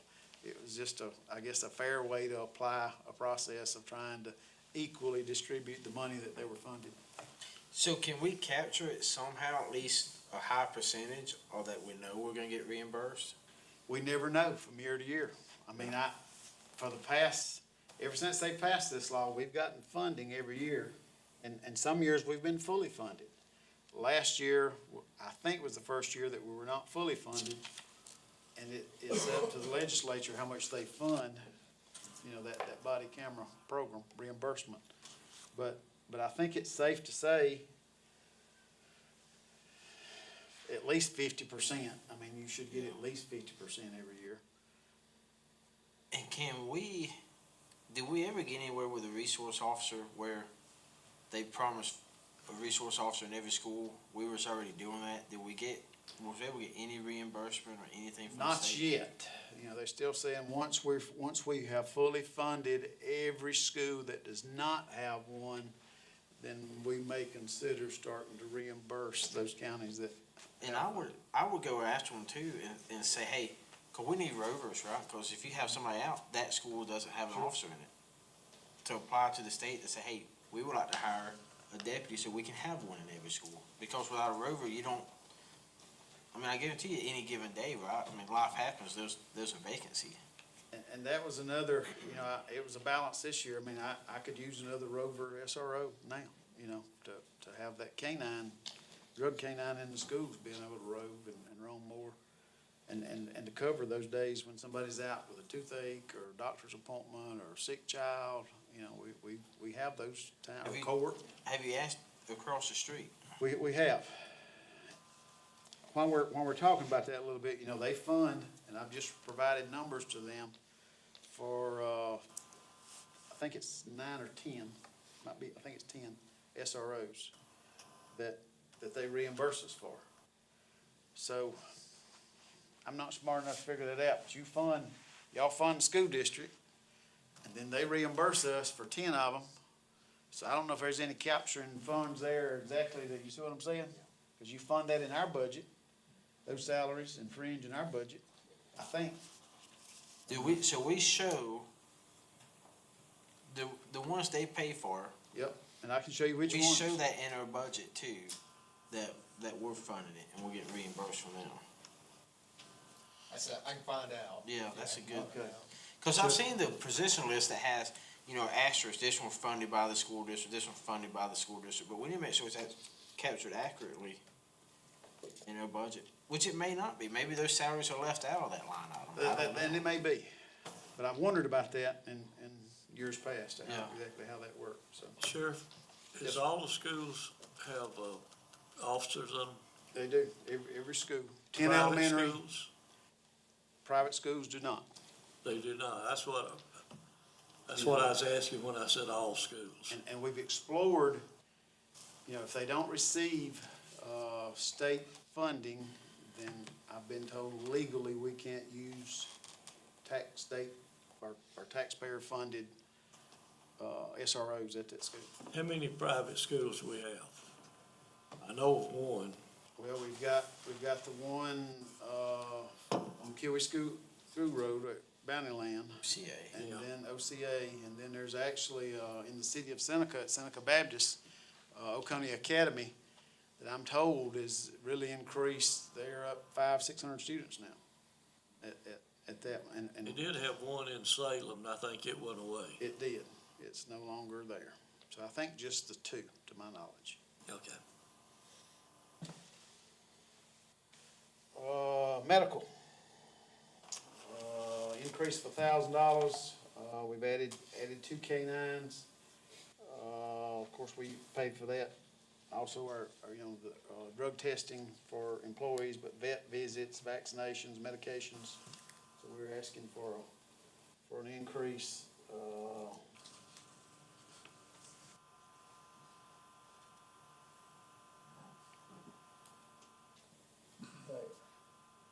Right. Yes. These lines run together, my glasses ain't big enough. Yeah, 7,500, 8,500. All right, dues, organizations, $500. Last year, y'all gave us some funding to pay for, the South Carolina Sheriff's Association offers you a year's salary life insurance for membership for $25. So we were able to provide a year's salary of life insurance to each of our employees for that $25 membership. We also pay for the sworn officers to be members of the Law Enforcement Officers Association. That helps provide some civil liability coverage for them if they're sued personally. But we're asking for a $500 increase in that as well, if we get these new positions to help offset that. We've got the 2 new community policing grant positions, requested the ICAC investigator. Staff development, training, obviously we can't not spend enough on training. The increase in registration fees, we'd like to provide some more training, so we're asking for a $10,000 increase if possible in training.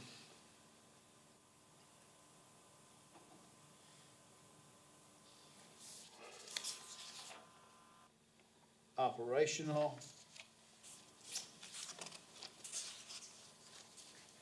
We have been,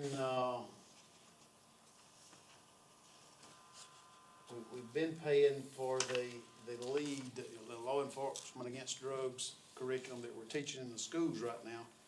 We've been paying for the booklets and things out of operational. It is a program that's approved under the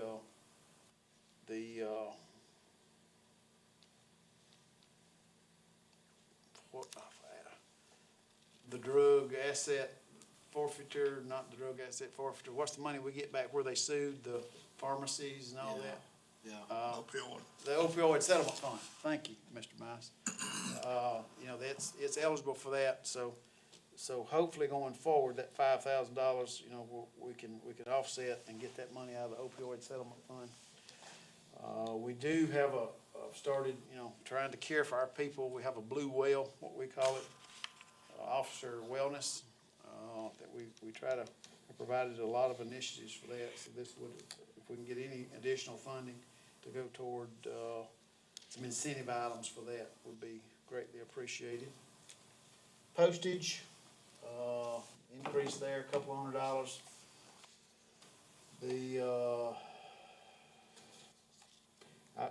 Mr. Hart, you mentioned the 1033. Only thing we have to do is pay for shipping. And so this helps us to pay for shipping costs. Anything we get from that military surplus program, we use that up for postage. Food cost, obviously we try to, anytime we have training, we host training, we try to, take care of those that are retired or as retirees that come back, just provide a meal for them. So we're asking for a $1,000 increase there.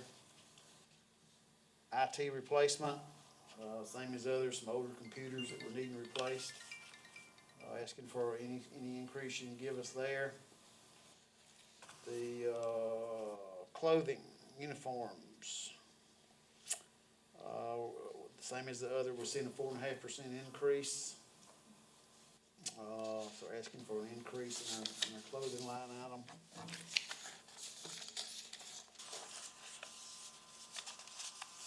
The plain clothes officers would be a $900 increase if you're able to give us that internet crimes against children to pay for his clothing, yearly clothing.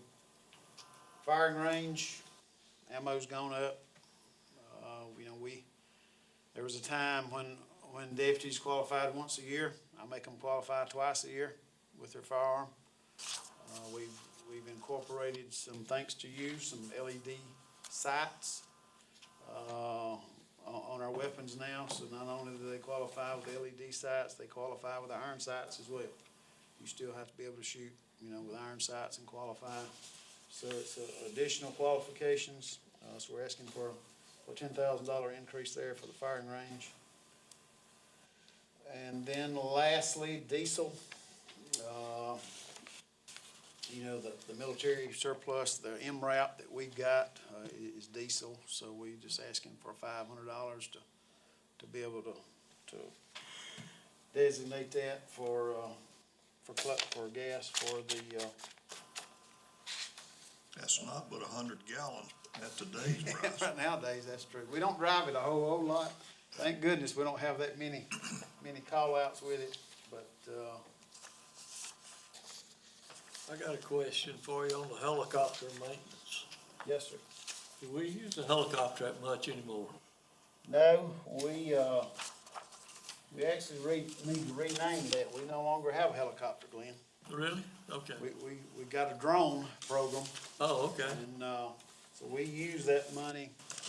Our helicopter had gotten to a point, it was a military surplus. Well, there ain't no more of them out there. They're all gone. Those Bell, OH-57s, OH-58s.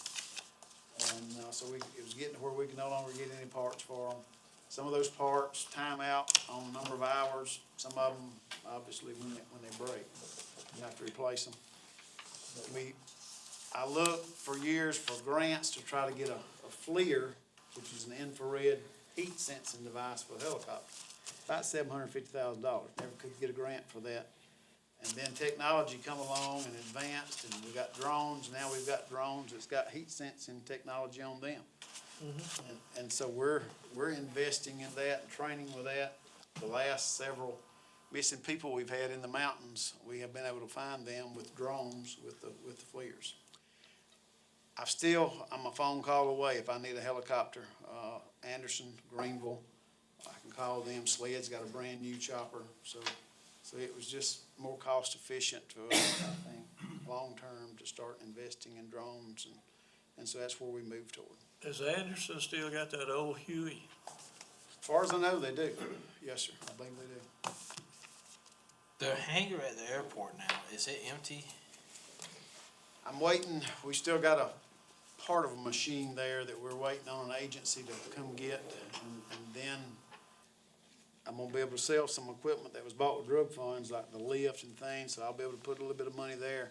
But eventually, it should be empty by the first of the year. Okay, because that could be another revenue stream to fund some of this stuff. It was purchased, that building was purchased with drug funds, so obviously we would have to put that back into drug funds, but. That could be, what you was talking about. It's certainly a prime location for a hangar. Yeah. Ever how y'all wanna discuss that and work that,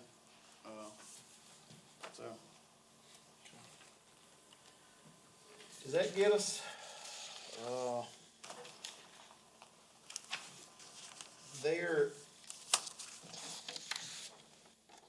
The Microsoft, the email Microsoft increase, I know that was on data processing. The sheriff's office is gonna see the biggest increase, about $4,000. That I think is included in that, but the other budgets should be able to absorb it. And then we had in small equipment, there's technology, there's a device out there that basically allows us to hold this device over some drugs, and it'll tell us if it's fentanyl. We don't have to touch it, we don't have to handle it like we used to have to in years past. So it's an officer safety Those things are not cheap. They're about $43,000.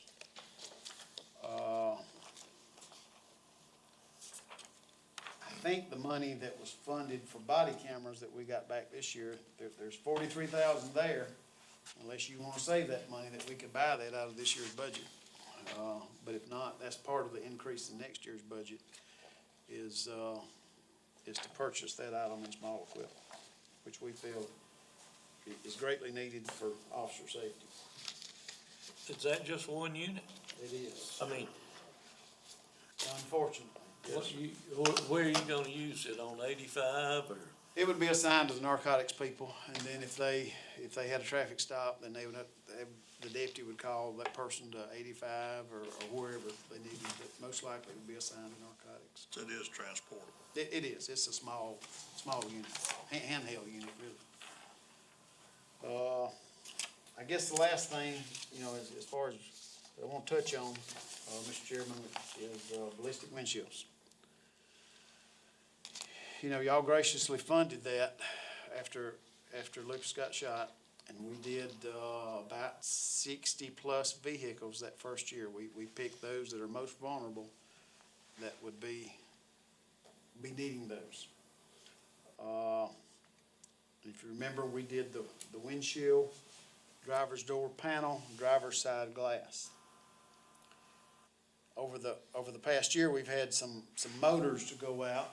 Jeremy, you know how many? Driver's side motors, they're not strong enough. That glass is heavy, and those motors have gone out. 7, 8? I'd probably say 10 or a little more than 10. Okay. So what we've considered going forward is maybe driver's windshield, driver's side panel, passenger side panel. It's about $6,200 per vehicle. We got 12 new vehicles last year that we didn't have any funding to do. We've got 15 this year, so we're about 27 vehicles behind. And I don't know where that money come from, but it was never in our budget. Well, it should have been in the capital vehicle budget, and we was pretty clear when we voted on that all new vehicle going forward would be outfitted with that. So, we need to catch up. And then- 27 vehicles right now, Jeremy, behind 12 last year and 15 this year. Right. Yeah, so, we've made it clear, and I don't know how that happened, so.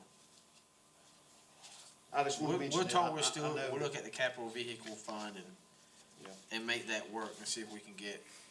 Like I Because the said, it's intention was to equip the ones we had. Yes, sir. And as we bought new vehicles Vehicles. that was going on road patrol, or, for them, when they get outfitted with lights and everything else, to get outfitted with those, so.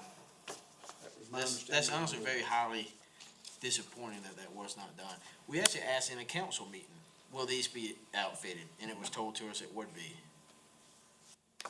So, I got a question that pertains to the budget, but did Georgia call you about the bulletproof windshields? Yes, I did. I got with him on that, so. well, we'll fix that, and I apologize to all of our deputies for that, because we did not know that. I didn't think you did. So as I made a note, I wanted to mention that to you, and I meant to have said something to you earlier about it. We didn't pay, that first year, there was some issues with one or two, and it was probably close to a year before we paid that. Correct, yeah. Because we wanted to, what they said, don't pay until you're happy. So they kept working through. There were some bubbling issues and with one or two, but we finally got it resolved. Are we still happy with that same company? Do we need to look back out again for anyone We else? have looked at a different company, Yeah. and we did a demo over, FaceTime or internet. They're based up north, and I can sure schedule another one and get all of y'all involved with that. Yeah. But And let's go ahead and let's move quickly. Cause we've got the money in the capital vehicle fund. If it means we don't purchase another vehicle for something else, I think this is what we need to do, what we committed to doing. So let's get those numbers quickly of what it takes us to get the ones that we purchased that have not been equipped, and let's rectify that. and I would just ask going forward, you know, consider us for 12 at least per year. You know, we got the 2 new community policing positions, but you remember equipment was not included in that, so we've absorbed, we're putting them in. Jeremy's found some used vehicles for us to put them in. Lucas Watts got shot. His vehicle's in evidence and will remain in evidence under something called the Evidence Preservation Act. We'll never be able to use his vehicle again, because we're basically gonna have to keep his vehicle as evidence, forever until all appeals are exhausted. And one thing we need to do, I believe that when a deputy crashes a vehicle, we make an insurance claim. That insurance, when it pays, comes back to the general fund. We need to make sure that money goes back to the capital vehicle fund to replace the vehicle. You know, we have had that to happen over the years, so.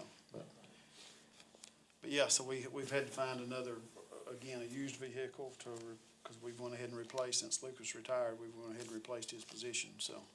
So again, we're gonna try to stay in that 12 to 15 vehicle range per year. And we can take a vote if we need to, but we're gonna have to do a budget amendment before this budget year ends. And I wanna make sure we get those windshields on the budget amendment, Thank you, sir. so we can. We appreciate it. Appreciate all of you. Thank you. Thank you. Thank you. Thank you. Appreciate y'all. Mr. Chairman, Yes. I'd like to make a motion, we take about a 5-minute break, stretch your legs. 5-minute recess. Okay. Motion second, all in favor? Aye. Aye.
I need a motion to return from break. Make a motion. Second. All in favor?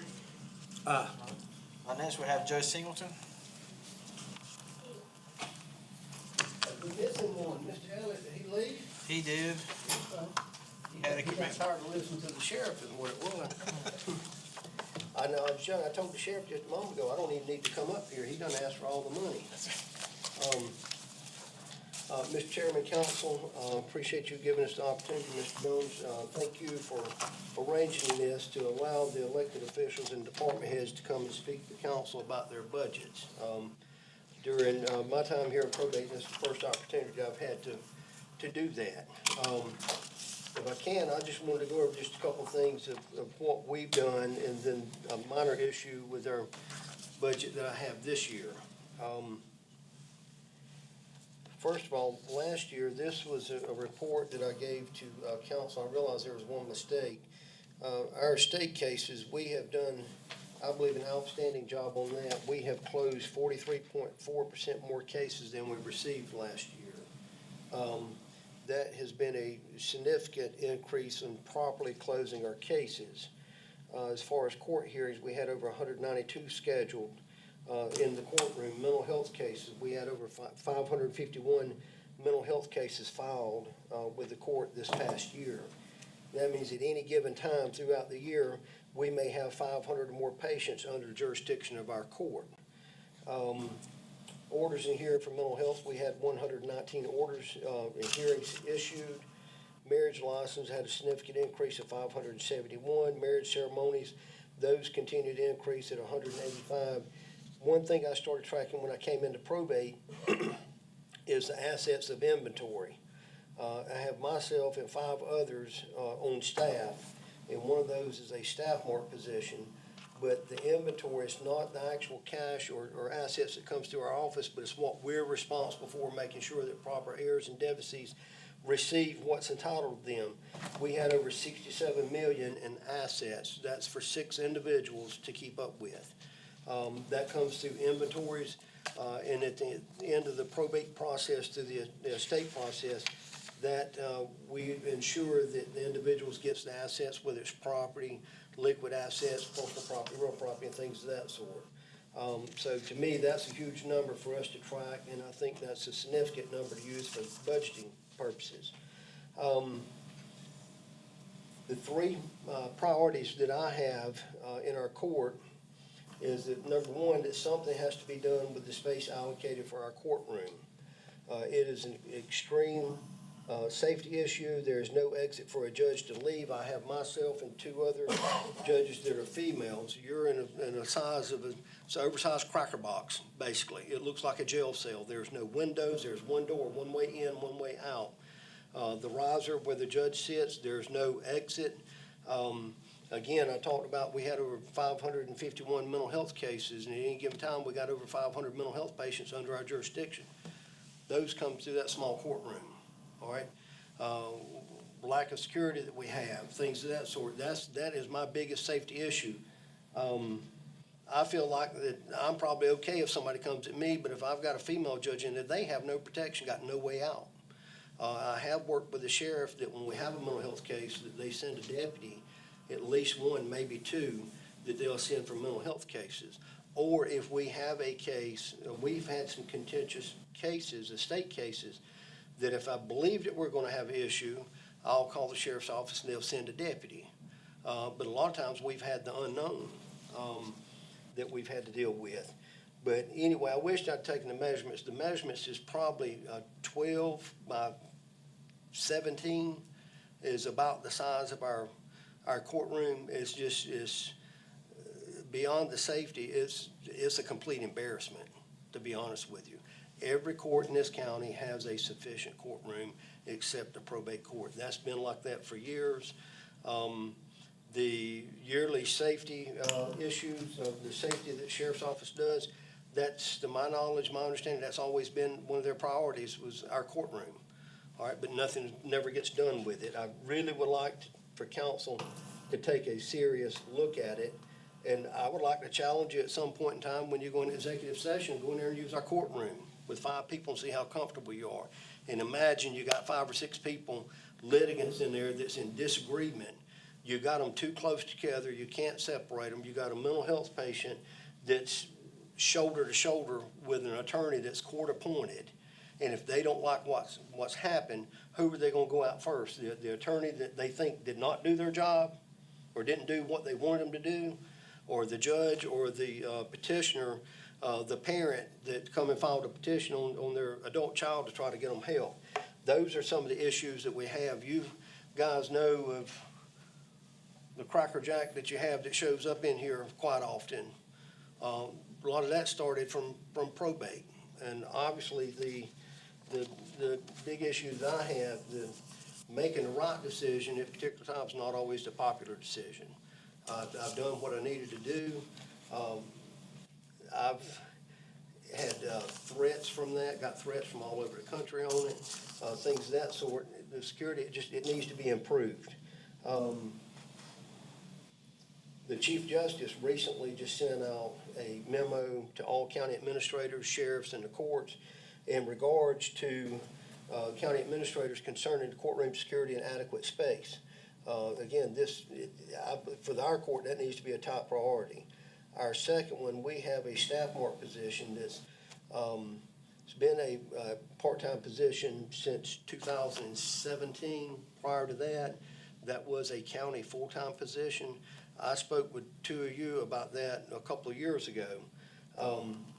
This position is 35 hours a week. It's 2.5 hours less than what a regular county employee works. All right, it makes $15 an hour. I'm on my 3rd person in that position since I've been here. The one that I've got now does an outstanding job. The biggest problem I have is that it's not fair to make that person to do the same job as everybody else in the office for less pay and no benefits. That position was cut in 2017, I believe. At that time, there were about 13 or 14 county positions that were cut. That position out of probate was one of them, but it was immediately transferred to staff mark. We've got about $35,000 allocated for that position in professional. In this new budget, I've asked for this every year. And honestly, I don't know if it's gotten to you, but I've asked for it for every year. But this position, I've encouraged each one, hey, let's wait till the budget cycle, see what happens. If you go look for another job, you go get something with benefits. I'm not gonna hold a good employee back from trying to get a decent job with good benefits. I want them to be in my office because they want to be there. If I have an employee that don't want to be there, I don't want them either. But the one we've got now has done above and beyond. Just to give you an example, I had to bring my granddaughter yesterday up here for an hour and a half. She pulled out some crayons because we had an incapacitated 12-year-old that was under a mental health order. Came to the clerk and asked if we had crayons and coloring books. Well, it kind of broke her heart. What does this staff mark employee do? She goes out at lunch and buys coloring books and crayons to have in the office. All right, my granddaughter comes in, didn't have anything to do. She gave her a coloring book and crayons. This person is doing things for the county and treating our people, our constituents, the way that they need to be treated, and she's getting paid less money, less benefits. It's just not fair. I don't know the exact amount of what it will cost to add that. I don't have that in the salaries because in the past, the former administrator will add that for you. But it never got added. But regardless, it wouldn't take much to make that a full-time position because the professional, there's $35,000 in there now. That would be moved. That's what pays her salary now. So we've already budgeted for $35,000. It would take just a little bit more to bring her up to the county level, a little bit above $15 an hour, and then give her whatever the benefits, insurance, fringe benefits would be. And that would be it, but it's been here since 2017, full-time prior to that, so I don't believe that position is going anywhere. But it's just not fair to these folks. And if I can't get that for her, she would be the one that I want. If I can't, I would encourage her, go find you another job. I'd start out with somebody else. The third issue that I have, and I briefly spoke with the administrator now, a couple of weeks ago about it, and I've met with finance on it. I had $15,900 that was in my budget that was removed without my knowledge, that by the time my budget came to council, when I realized it done went through first reading, I met with the former finance director. As soon as I met with her, she immediately recognized that it was a mistake. She spoke with the administrator at the time. I met with the administrator. They admitted it. They asked me, being that it went through first reading, if I would just leave it alone and I would get it back on July 1st from contingency funds that the administrator had. I said, "Are you sure?" They says, "Yes." I've got emails documenting it. I've got signatures, initials documenting it, that I was guaranteed those funds. The only thing I had to do different, I compromised for about $1,700, that what was now that I would have received would be $13,900 restored back to this current budget. One of the things that I've been doing since I've been in probate is I've been doing a yearly mental health summit. We've had a lot of success with it. We're having a lot of success with the mental health cases, drug and alcohol abuse, chemical dependency cases, of the folks that have been court-ordered to treatment, and just they're given a little bit of encouragement. And a lot of them have come back, have been sober, and have been thankful to come in my office and thanking me for the job that I'm already required to do. I'm just taking a little bit of extra time to talk to these people, to be an encourager for them. But that takes money. That's about $4,000 that we do to put that summit together. That was in this budget, and it was taken out. I'm asking that either council give it back, or it come from contingency. What was it at in the professional? It was, I'll get this, all right, I've got right here, I've got $500 was cut from travel expense. $2,400 was removed from equipment and maintenance, which zeroed that line item out. $2,000 was cut from professional, which I had $35,000 in, it was cut to $33,000. Well, it takes $35,000 to pay that position, all right? But it was still cut to $33,000. $300 was cut from dues and organizations. $500 was cut from small equipment, which I only had like a $2,500 budget in anyway. So $5,000 was cut from operational. And that's what I was talking about, the mental health summit. That's where that money came from. But I'm in the process of attempting to plan it, but if I can't get those funds back, I can't have it. $100 was cut from food. That's not a big deal to me, but still it was cut without my knowledge. $500 was cut from IT replacement. And I think IT replacement, I only had $1,500 in there, so it was cut to $1,000. I don't know if I had to replace a computer or whatever. I don't know if that would have even covered it. $450 cut from uniforms. When I come in, we had a significant morale issue in probate when I came into probate court. Obviously, the reasons why we've had that, their leader was not here for a period of time. All right, and then you had an interim and things of that sort, and the way things have operated. All other departments had like shirts with the county logo and things like that, and I spoke to the administrator, and she basically let me divert funds or whatever to start that. So that's just, basically, that averages out about $200 a person, that they can get a cardigan or shirt like Maggie has on back layer, $200 a person. Funds of $450 was cut from that. Vehicle maintenance, my vehicle maintenance budget was only $800. Cut $300 from it. If it needed oil change, that comes from these folks. If it need tires, that comes from it. I did, $750 was cut from gasoline. I had a $2,500 budget from gasoline. And I'm surprised that you don't know how many times that the Chief Justice likes to require that all the circuit court, family court, and elected probate judges travel to Columbia. All right, that's $2,500 in gas. It was cut $750. So knowing that I'd be running in the red, I didn't know that had occurred. I just had a feeling after I read in the paper, the first reading had passed. That's when I asked finance director to email me the budget that was sent to council. When I got to looking at numbers, it was wrong, and I wouldn't have had those meetings. But I've got several documentations through emails and other correspondence showing that that was the case. So I would like for you guys to consider and come up with a way that I can get those funds. This new budget, the main thing I'm asking for is to please make that staff mark position full-time. It wouldn't take that much to make it happen. We do have the majority of funds already in our budget from professional, it'd just be shifted.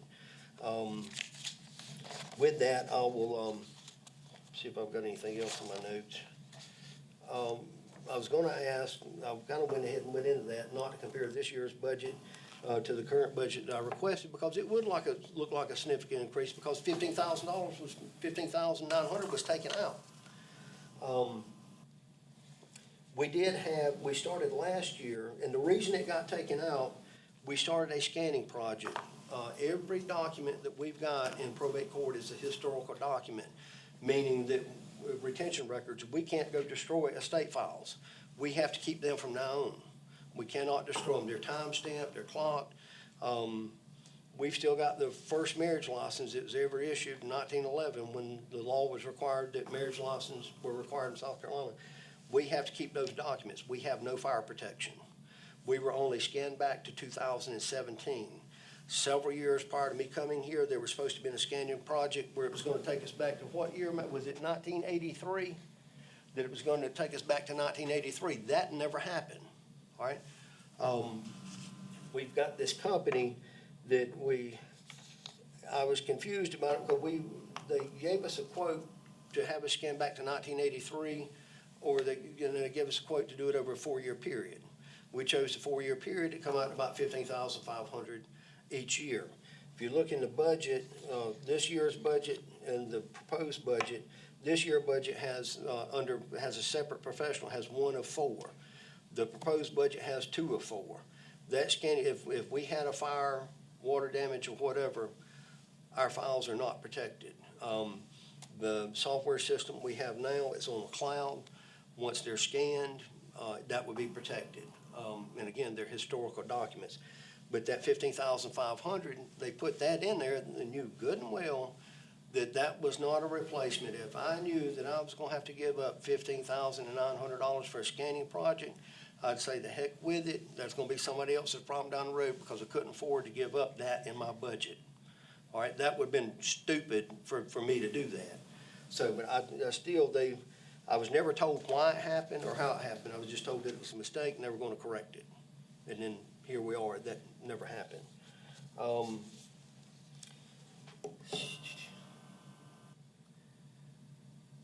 Again, all right, I've explained that.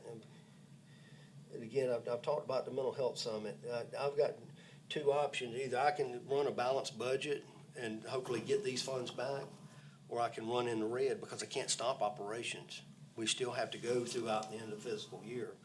So that's, that would be for you guys to decide, you and the administrator decide, do I run in the red and go ahead and assume that I had those funds?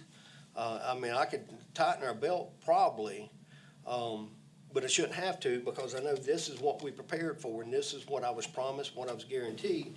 And obviously things that ultimately in the end, it's council's, you have the authority to accept that or change it or whatever, but you never got an opportunity to do that, because it didn't come to you that way. So I was really disappointed about that. What I can tell you is that we have drastically improved our services in probate. Again, I talked about clearing our cases instead of just simply rule 4-ing a case, moving it to inactive docket because somebody's not doing their fiduciary obligations.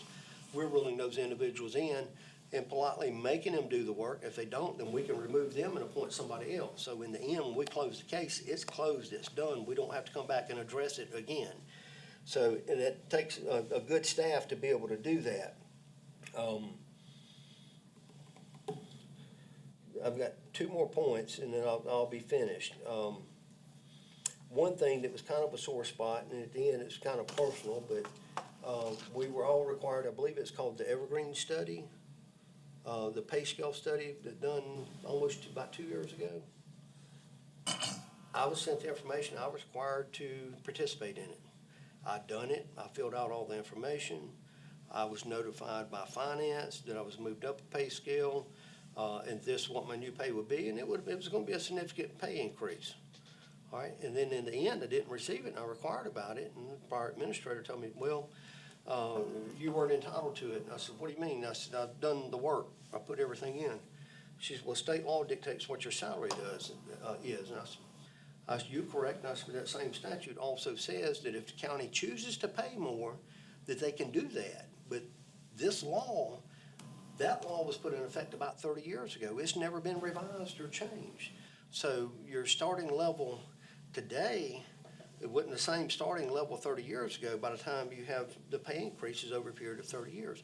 But still, it was a significant increase for me. I'm notified by the county that I'm gonna get that raised and I'm gonna be bumped up the pay scale. And then when it doesn't happen, ask the administrator, well, no, state law dictates that. Since that time, there were 2 other raises that, because they were not given in July 1, you do them later in the year. And please correct me if I'm wrong, but when you guys state that, you state that for county employees and elected officials. Those last 2 I didn't receive. So that's 3 that I didn't receive. All right? And again, that's personal to me. If you guys decide not to do that or what, that's fine. I'm okay with it. But if you're gonna be fair to everybody. And again, I'm not telling you that some of this stuff you may not have known. But it is what it is. So, just back up, last year we did just a cost of living adjustment, is that when the Evergreen went in? I'm trying to remember.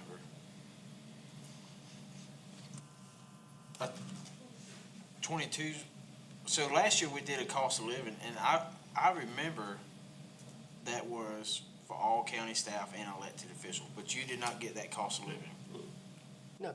Now, the state will mandate for elected officials or probate or other elected officials that they get the state may do a cost of living, but it can Well, vary. It can be less, too? it can be less, or it may be more.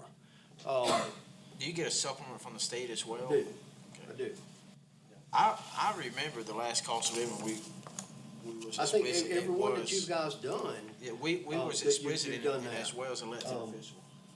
you've done that, but anyway, that's just kind of, I know the work that I'm putting in, and I know the work that my staff is putting in, what we've done and what a difference where we're at now than what we were when I first walked in the door. Now, during that time, I was able to do a lot of improvements, in probate, and some of that came from contingency funds. The filing system, we were running out, as I said, it's historical, had about that much more room of filing. For last year, we was able to install 4 more large units that will probably last another 20 years. But it wasn't worth buying 1 unit when 5 years from now, you're gonna have to buy another one. They were cheaper by buying them. I believe we bought, was it 4, Maggie? But it's double-side shelving. That's just for our state files. So we were able to do that. We were able to clean up the office. We added an additional office within the main floor. We've improved the service area where we have the clerk's windows app. Used to, they had wooden desks with no fronts on it. You had wires hanging everywhere, and it was recessed back. And if one of the ladies had a dress on, you had constituents come to the window looking and see everything under the desk, and you got 2 females sitting there, and both of them the same day might have a dress on. That's just not appropriate. So we fixed that. We put everything up front. It's professional looking now. The atmosphere, we were able to do everything with that. The only thing we've not been able to do is the courtroom. The courtroom, we do have options. Back behind the small courtroom, there's 2 larger rooms. It's just full of storage boxes. All right, those belong to other departments, but if those were reallocated, you put a wall in, it's got the higher ceiling, a little bit of paint, flooring, that's doable if somebody just takes the time to look at it. Is it vital records stored, or is it just I junk? don't believe, I believe some of them are tax records and some of them may be auditor's records.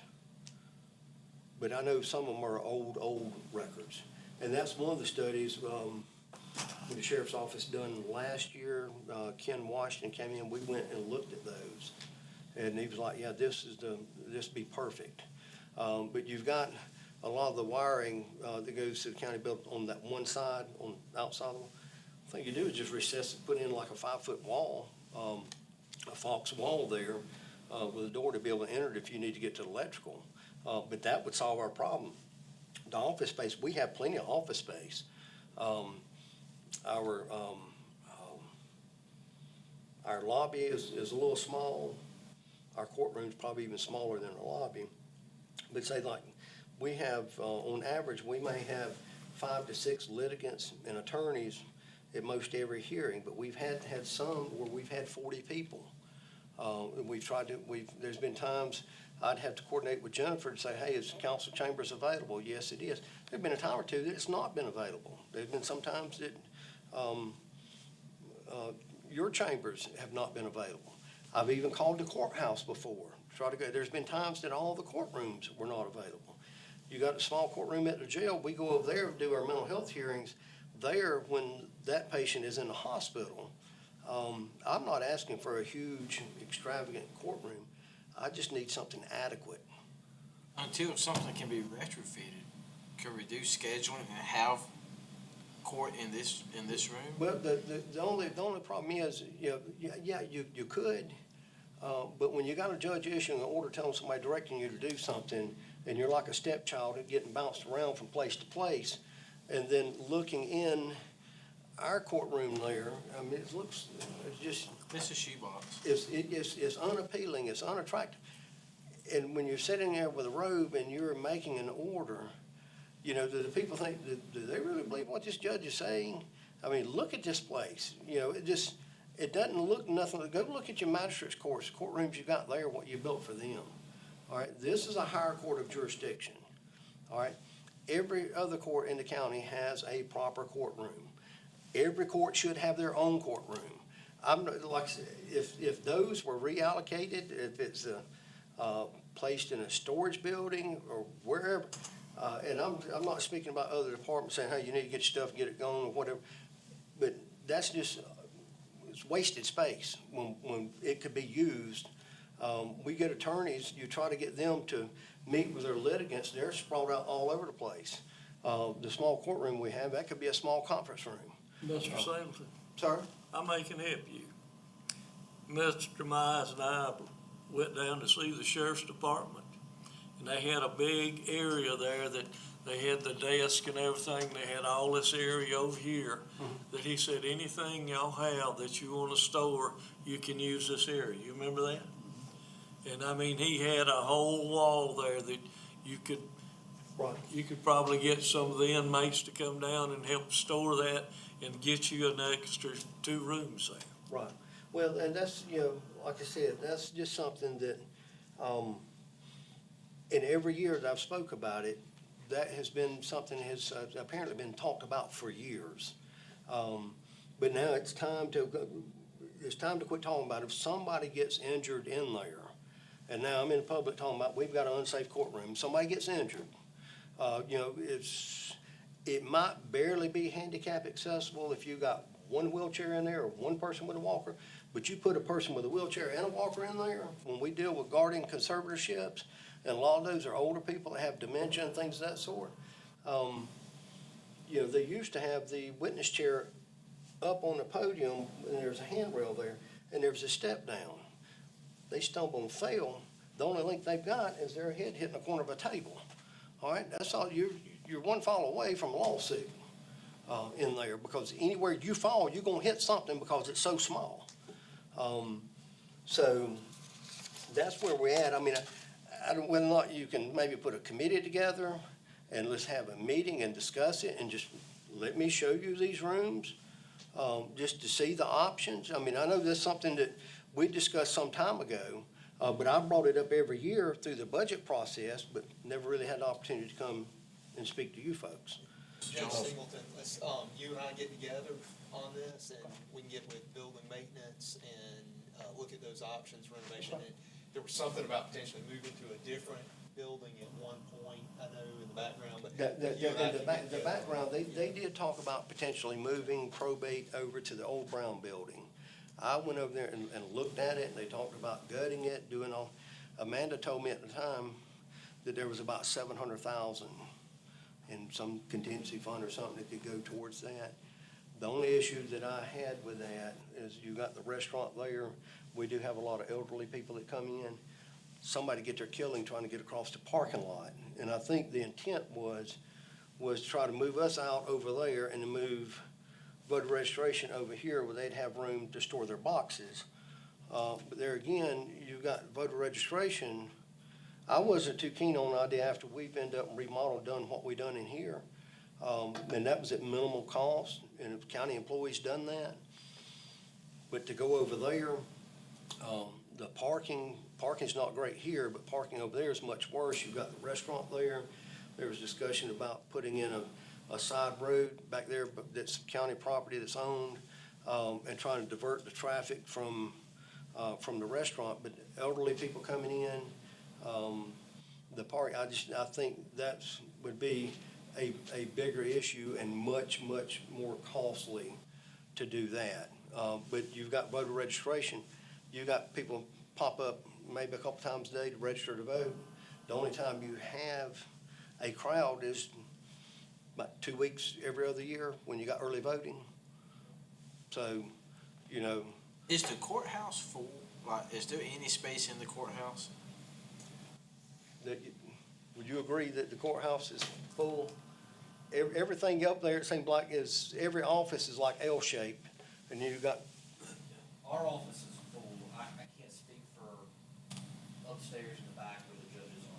I can't speak for that. I mean, if you could, I don't even know if it's possible, but if there could be some solution there, then you have the court security, you have all that stuff right there. There's no room, to my knowledge, there's no room. I spoke to Lisa Burton, sometimes the clerk, about it. My understanding, they're strapped for room. But when you've got family court going, you've got circuit court going, whether it be general sessions or civil court, then you've got master and equities there. There's been times that all courtrooms have been full. But for us to say, if I went to the courthouse to have a court hearing, I'm having to take some staff with me, I'm having to take a computer with me, I'm having to take a recorder with me. You forget one thing, you're having to come back and forth. And again, a court should have its own home and it should have its own courtroom. But back behind us, behind that courtroom is a perfect spot. There's nothing but storage there. And it probably goes. It's probably just junk. 40, 50 feet deep. It's probably just junk, like I said, the health department building over there. Probably most of it probably could be thrown away. Well, see, now we've got some storage that I became aware of a year and a half ago of old files and old books. But we can't get rid of them. If I have to move them from there, I'll probably categorize them and send them to state archives. There is some old probate. Yeah, there is up on the second floor. I went up there and reviewed those last year, and whoever took them in there just threw them in there. There's no order to them at all. But anyway, I got one, let me see. I talked about that study, and another thing, which I did speak to Mr. Jones about, and this was a concern that I had to begin with. The county vehicle I've got, I'm very much appreciative of it, but the county stickers we've got on the side, it's a red flag. It's in the policy that there's certain ones that don't have to have the sticker, the sheriff, the administrator, and so on and so on. But the issues I told you about with the threats, I had received over 1,000 threats across the country from the one estate case that you guys are familiar with the gentleman. He gets on YouTube, says all this stuff, and every bit of it's untrue, but then we're getting phone calls from all over the country. That same car, Ford Escape that I drive, there's about, 25, 30 of them just like it. Who's to say they see this car out here, not just for my safety, it's about the other safety of the other county employees that drives the same car. It looks just like that. So I'd ask that it be removed. If it needs to stay on there, so be it. But that was another security issue that the sheriff's officer brought up about the courtroom and about the vehicle that I drive. Like I said, I spoke to Mr. Jones about it when I spoke to him about this budget issue. But not only that, I don't go flying 90 miles an hour down the road in that county car, but going to Columbia or whatever, there's Oconee County and Columbia, okay? I have to go to Columbia a good bit. But just for instance, you know, failing to use a turn signal or something like that, and then you got a county number and you got a county, and it causes complaints. I mean, hopefully I use my turn signal and do what I'm supposed to do, but I think it's a safety issue. It had gotten so bad with these other threats that I've gotten that, Crum, I think he's gone, he's there. He actually called me a while back and offered, police protection at my home. Is that correct? Because of how severe this stuff was. So they see the county, and then they will maybe follow me home or follow another judge home or somebody. I don't want somebody else to get hurt just because, like I said earlier, sometimes making the right decision may not always be a popular decision with somebody else. I've read that before about the logo. I don't know if it's in policy manual or the ordinances. I did read it. It was in the policy, but Maybe driven from the ordinance. We just need to change that before we I start. don't want to speak too much about it, and I promise you I'm done, but, in the prior to me coming here, the probate court was not required to have it until somebody driving the probate court was pulling a boat with a car. Then the policy was changed for them to put a sticker on. I don't think I could pull a greasy string out of a cat's in a Ford Focus, so, you know, I don't think I'm gonna be pulling a boat. So that's, you know, or pulling anything, I don't even have a hitch on the back of it, but I think that was a different vehicle at the time. But anyway, I just ask that you consider it, okay? And I think that's a reasonable, request, you know, for the Should be fact easy that, to you know, you won't advertise your brand, you won't advertise the county, but I don't think you need to be advertising judges out here when they make a decision in the courtroom to go out and you got litigants and they see the cart, you get in and leave. All right, and with that, I think the budget stuff, my budget, it is what it is. Looking everything, there's not been any significant increases in what I'd actually already requested from last year. What I requested last year, for the most part, is the same, except for about an additional $1,000 in training, which I've got 3 judges. We're required to have training, but now I've got training set up for a caseworker and our clerks and administrative assistants that we send them to training. So that's where the extra 1,000, but everything else, what I'd originally presented last year is almost exactly the same as what I'm proposing this year. But I would like for you to consider a way for me to get the funds back in this year's budget. All right, thank you. Thank you. This is Judge Singleton, real quick, so I'm working on the scanning funds, on those funds for the scanning, so we're moving those over. I actually spoke to Sally again about that yesterday, about those funds. And then let's just get together on the part-time, the full-time, Frosty, and then we're gonna remove this thing. So, yes, sir, thank you, thank you. Judges solve a problem? Yes, yes, solve the problem. Thank you. All right, Mr. Black.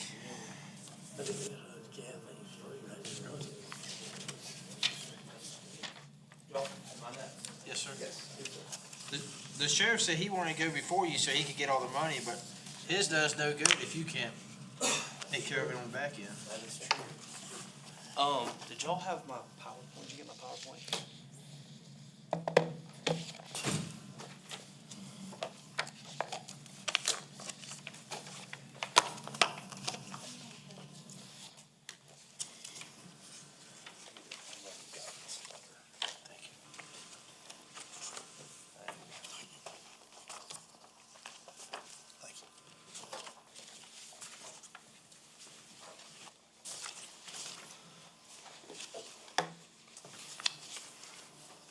Is this for? Click the forward button. Okay. Okay, here we go. All right, so, appreciate the time that you guys have given me. I'll try to be brief since we're up against, lunch. So our goals are obviously to prosecute the bad guys, modernize the office, and then, recruit and retain, which seems to be, a little bit more of an issue up here. Obviously, my circuit is Anderson County and Oconee County. So kind of leveling the two has been, something I've learned a lot over the past year, kind of walking into this position. I've learned, you know, not having been here, kind of seeing how the office is run over the past year has been good. But this is kind of what we're doing. These are our goals. So we get different sources of revenue. We get state funding. We get a mixture of funds. from obviously from the state. A lot of those are earmarked for specific things. You know, we get money for, you know, just for example, for DUI prosecution, for violent crimes, for domestic violence types cases. So we have to spend that money a certain way. Of course, we get county funding too. We get county funding from Anderson County as well as Oconee County, and that makes up our budget for the most part. Then again, there's some federal funding as well that we get some grant money. We actually get some state money too, state grant. One of the things I asked for last year was for victim advocate. I needed another victim advocate up here. We asked for that. The county did not give us that money, but we found another avenue. We got a state grant, so now we have 2 victim advocates up here serving Oconee County as opposed to just 1. But that's basically where our revenue comes from. We also get, you know, we do get some court fees. We get some money. My understanding is it basically all goes to Columbia and then kind of gets distributed out. Then we have PTI money, we have AEP money, and then, you know, those are solicitor office programs. We actually get to keep most of that money, which is good. Again, that's based on participation. And then we do get some special revenue. For example, expungements that was talked about earlier, we get a significant portion of that fee. Forfeitures, we have a little bit of forfeitures, not like it used to be. The law has kind of changed on that. That has made us getting forfeiture money much more difficult. And then, you know, if somebody, you know, jumps bail, sometimes we're entitled to that bail money. If they abscond, we can go after that. But again, those have also seemed to have kind of gone down over the past couple years. And that's kind of what this slide talks about. Diversions down, court fees are down, and special revenues are down. So, of course, we're having to make that up. Our expenses really, you know, salary and fringe, you know, I would say we don't have a budget like the sheriff's office where they have all these other kind of tag-ons. So salary and fringe is really our biggest expense, but we have operational cost. Like everything else, the cost of technology, the cost of everything has doubled and tripled over the past, you know, 5-6 years. That's certainly been passed on to us. Our case management system is a huge cost. You can lump that in with IT. IT also includes Axon. Axon is evidence.com, which is basically a shared, it's not shared because we're paying different costs. We're paying our support for it. But when law enforcement makes an arrest and they captured the incident on body cam, it's stored. We can get that from law enforcement and, you know, our 2 biggest agencies, which is Seneca and Oconee County, obviously, they have the Axon body cameras. So it's easy to get the evidence from them, but it costs a lot of money. So that's a big operational cost. You know, we have fleet costs, trial costs. You know, I could tell you some more about that. We've tried a lot more cases in both Oconee and Anderson, as opposed to the last couple of years. We've had to pay expert witnesses. We've had to, you know, bring witnesses in that were out of state, put them up in a hotel room. You know, getting good results at trial, you know, that helps the whole entire docket, but it costs money. And then, of course, we have diversion programs is a big cost. We have drug court, and I can talk more about drug court, which is, I think, a great program, but getting these folks that are in drug court tested, that costs a lot of money as well. So those are costs and expenses that we have to deal with. This talks a little bit about kind of, you know, before I got here, calendar year, there was 1 trial that occurred. Last year we had 5, which may not seem like a lot, but, you know, we basically get 1 term of court per month that is devoted to a trial term and or a plea term, depending on what Columbia tells us to do. Then sometimes we get what we call a non-jury term, which is basically we can have, you know, plea court, but you also have probation revocations, you have bond hearings that get lumped into that. So we're trying to divvy up the court based on how Columbia tells us how to do it, and then also looking at our docket. But we tried, you know, 5 trials last year. I think one actually that I did up here in July, the courtroom had some water issues, and we ended up coming over here in this room and getting a verdict, you know, in July. Again, my philosophy on how this works is if you're trying cases and you're going to trial, you're showing defendants, you're showing defense attorneys, hey, we're not afraid to go to trial. That helps the plea offers. You go to trial and you get a good sentence, that again drives the plea offers, which is what we all want. when we're looking at, our job, trying to make the community safer, getting these really bad folks out of our community that keep committing these crimes. So that's important for us. Again, some of the problems, not really problems, but issues that come up, we have expert witnesses. Had some issues up here in Oconee with, the pathologist. I don't know if y'all have heard about this, but Dr. Woodard, who used to do the autopsies up here, he basically retired in the summer and has refused to participate with us.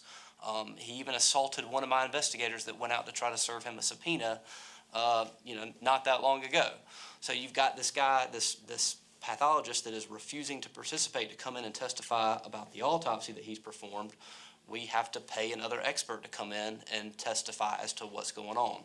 Again, very frustrating, something that I shouldn't be having to deal with, but it is what it is. That costs money. Again, I talked about a witness that we had to bring in from North Carolina, put them up. That's just part of it. And then my investigators that work in my office, I've got 2 investigators. They've got to go out and beat the bushes and try to ultimately get these people to come into court and testify and do what they're supposed to do.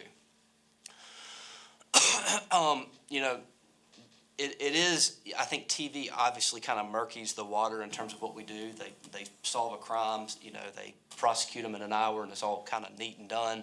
But we have had success, we had a 15-year drug sentence not that long ago. That's 85%, so he's going to be going away for a long time. But his name was William, can't even read my own writing, William Holiday. Narcotics officers, or with the sheriff's department, she's been dealing with this guy for forever. He's going to prison for a long time.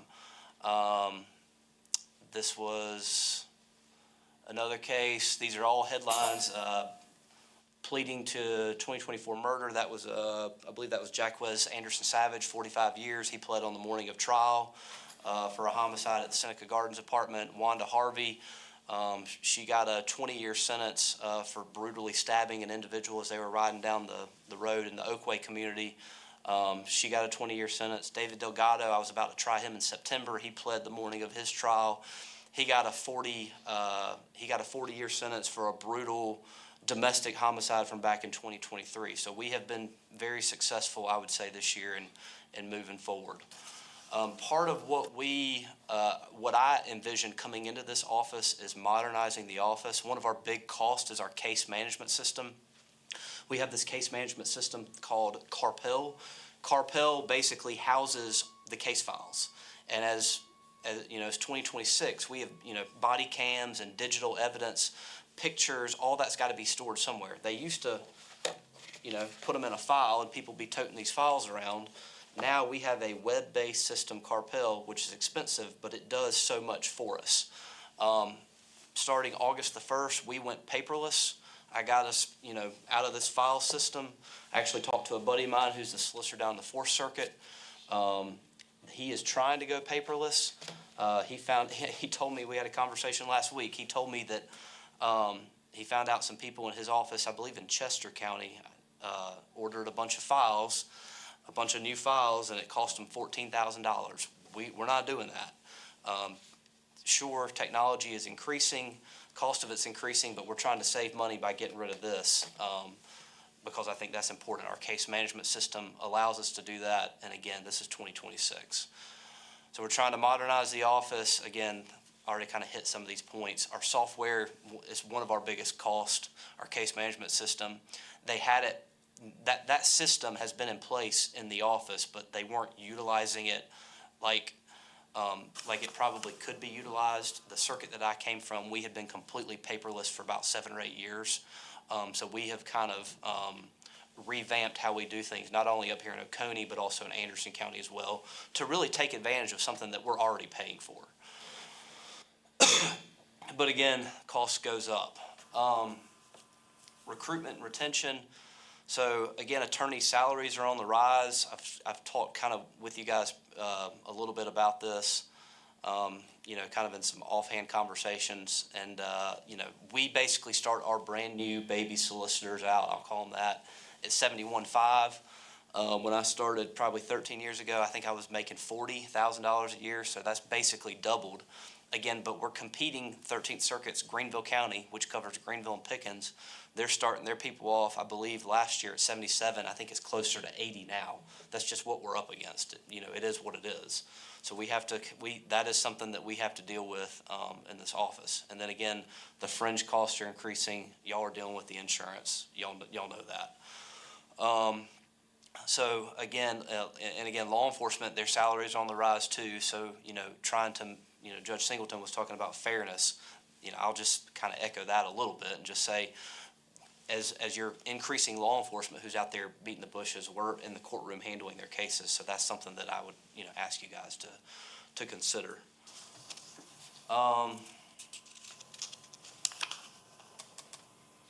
So again, recruitment and retention, training, professional development opportunities. You know, there are certain things that our attorneys have to have. They have to have credit. They have to have continuing legal education.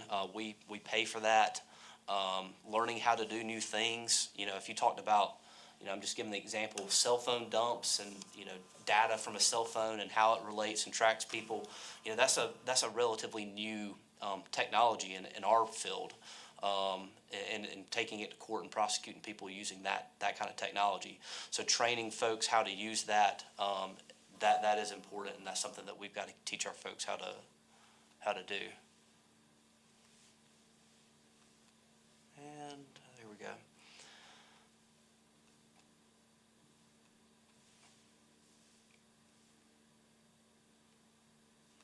All right.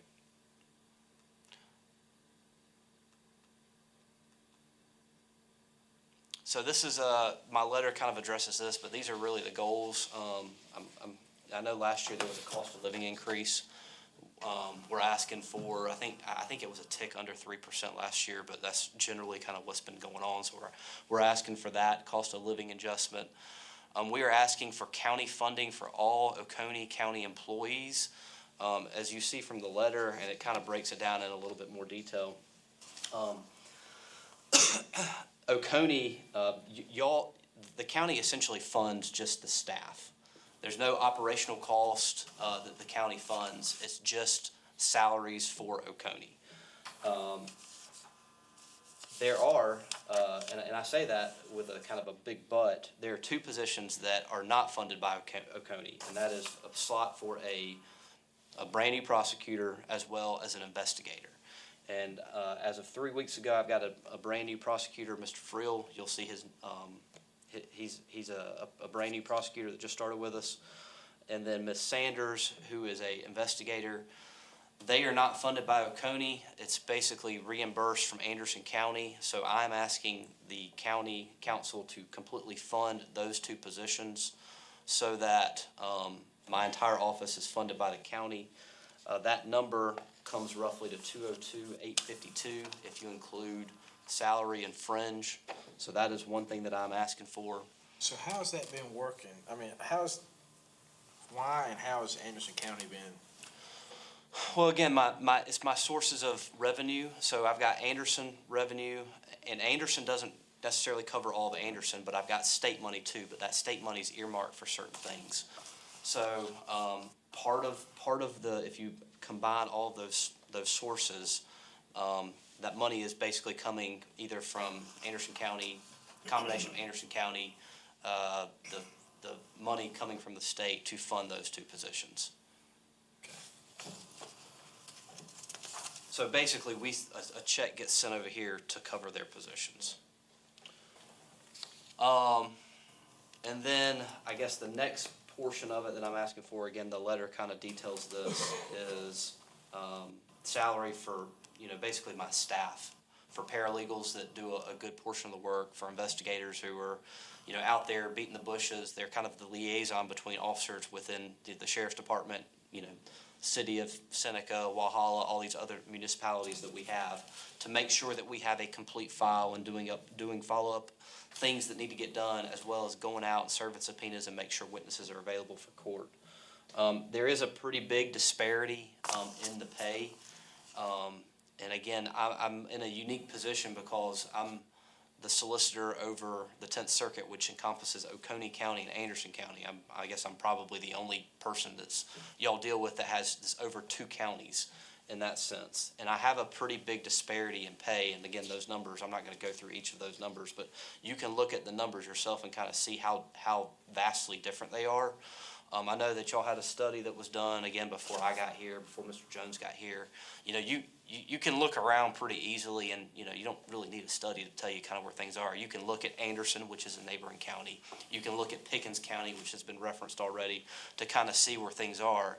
And again, Oconee is challenging up here, and I definitely respect where y'all are having to kind of, you know, square peg, round hole kind of things. But you've got your neighbors to the south and your neighbors to the east, and their funding is a little bit better, and so it's difficult to recruit and retain folks. And so that's one of the challenges that obviously y'all have, but again, that's pushed down to me and other folks that are trying to pay people, you know, as they deserve. And then finally, we're asking for $40,000 for, and again, I didn't put that, I guess I didn't ask specifically, but to get the pay up, to put it on kind of a level playing field between my Anderson folks that are essentially doing the same thing as the Oconee folks. That's roughly $136.23. And then we're asking for county funding for a DUI prosecutor. That's you know, $40,000 that we're asking for. I will tell you, just to be completely transparent, I know the Senate recently, and I know Mr. Jones is probably following this, the Senate recently passed a bill to reform the DUI law, which we desperately need. I think part of that does include some extra money for DUI prosecution, which would be huge. I know Mr. Jones is probably tracking that legislation. It's in the House now. Who knows what's going to happen to it in the House, but Columbia, the legislature, is looking at that.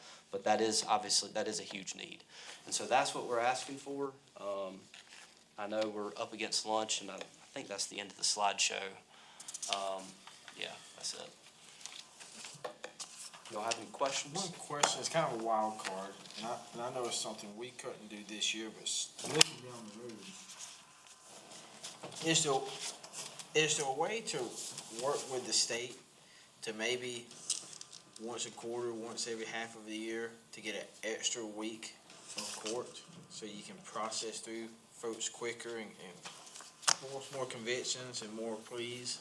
Yeah, you know, our judges are a little flexible. You know, we basically get a directive from Columbia. The Supreme Court kind of orders how court is supposed to be set up. I actually had a discussion with our chief administrative judge, who's our circuit court judge, our resident judge up here, Judge Sprouse, about potentially converting a what they call a common pleas term, which is civil, to a criminal case so that we can try a specific case. That's actually down in Anderson County. So there is some flexibility working with the court, but I'll tell you this, and I've ran the numbers. We've actually done a really good job. Your prosecutors up here have done a really good job of kind of moving through the docket. I know the sheriff talked about jail numbers kind of being moved down. Just so that you're aware, so we measure things by warrants. So pending January 2024, there was roughly 2309 open warrants. That's again before I got here. Then you fast forward to January 2025, it jumped up to 2588, so roughly 250 more. We added last year, 2025, we added 2,262 warrants, but we disposed of 2,608. So we made a difference. We made up of 400 warrants of disposing them. So that's really good. So now our pending number is 2132. So in the year that I've been here, we've actually decreased that number by 400. So we are moving cases. You know, there was talk about the lab, the Anderson Oconee lab. You know, I came from a circuit where we didn't have our own lab. Everything went to Columbia. Now we get our drug results within 45 days, which is huge. If it went to Columbia to SLED, it'd be a year at least. So that has helped us kind of move things a little bit quicker. And we've done a really good job up in Oconee of kind of catching up a little bit on that backlog. But, you know, things aren't prosecuted like people want them to, but we are moving in the right direction. But if you just look at, I mean, the public gets frustrated on why is there so many pleas, why is not more trials, but if you just look at the sheer numbers, I mean, there's no way you can't try everybody. Yeah. There's no way. No, you can't. I mean, if you try, I mean, a homicide case, and that's a felony DUI. I mean, I tried a felony DUI in Anderson. in February, and it went Saturday. I mean, it's a 6-day affair, you know. Not all cases are like that. You know, a drug case can take a day or two, but you just don't have the time to do that, time or the resources.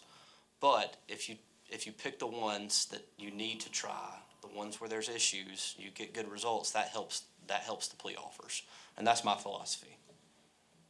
Okay. Well, we'll look at the funding of this, I had no idea about some of these disparities. I'm glad you brought them, and you was able to speak to us on them. Yeah, the biggest thing is, I would say, you know, the disparities between, and again, I'm just in a unique position where I've got both Anderson County and Oconee County. So trying to, and my people do a good job up here, they really do.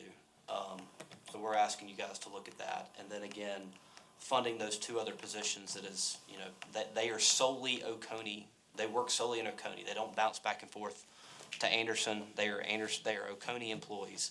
So fully funding those two folks would be huge, because again, that kind of extra pot of money, you know, we have to pay the IT and the case management system, Axon, Westlaw. I didn't even mention Westlaw, which is, you know, our legal research. Those costs add up. So I appreciate you guys. Hey, thank you for coming. Yes, sir, thank you. Can we get a motion to recess till 1:15? Make a motion.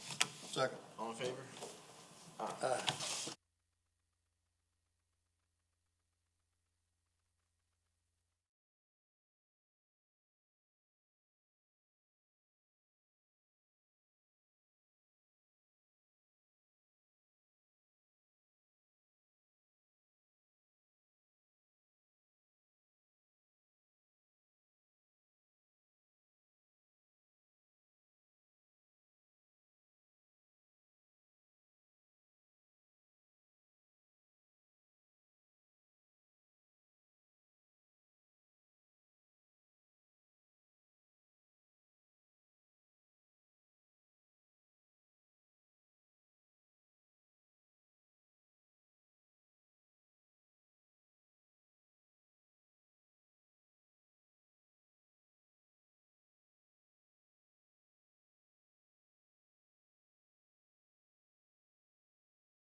And the motion to return?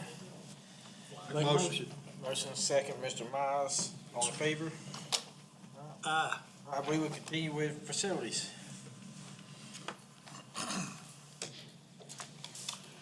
Good afternoon, lady and gentlemen. Welcome back to part two of the budget workshop today.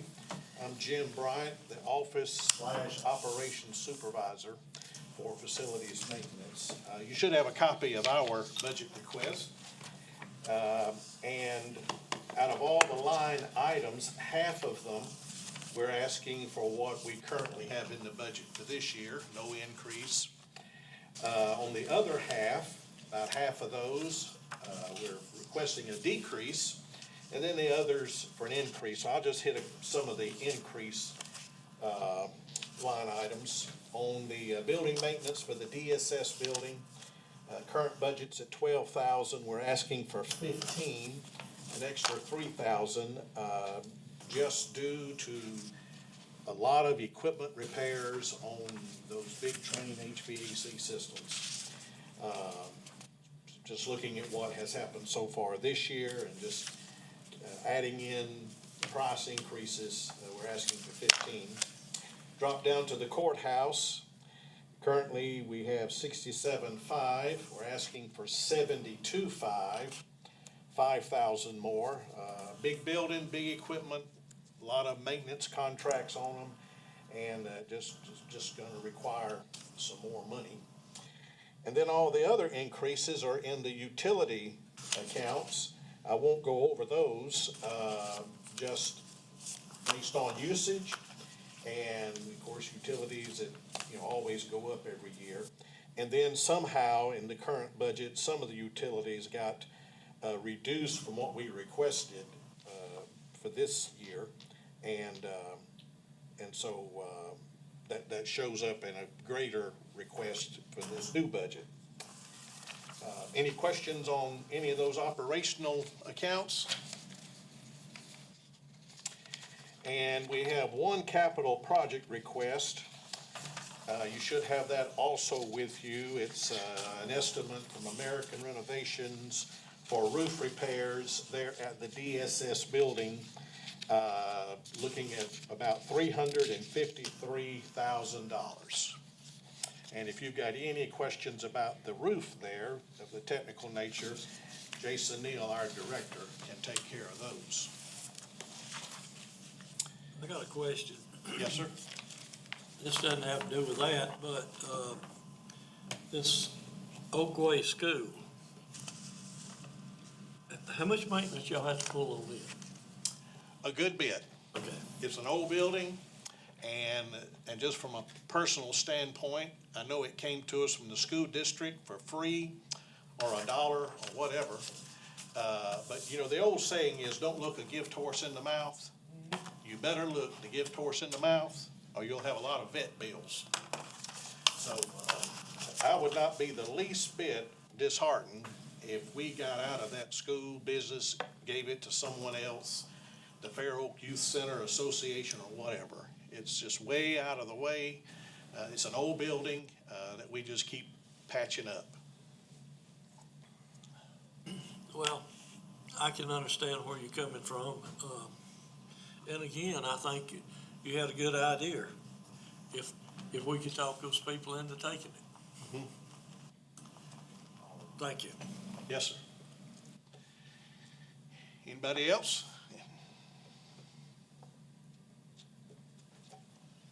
Okay. It's about as Thank you. close to flat as you can get. What's that? About as close to flat as you can get. Yeah. Yeah, we ended up overall, 6,500 less, asking for that much less than what's in the current budget, so. You might need to get on this side of the room and let the others get on this side, And those are good, hard numbers. It's not a case of, well, we really could use 500, but we'll ask for 1,000, so they'll cut us down to 750. That's not, I know sometimes that's how things are done, but these are good, hard numbers that I would be proud of. Thank you, Mr. Bryant. Thank you, thank you.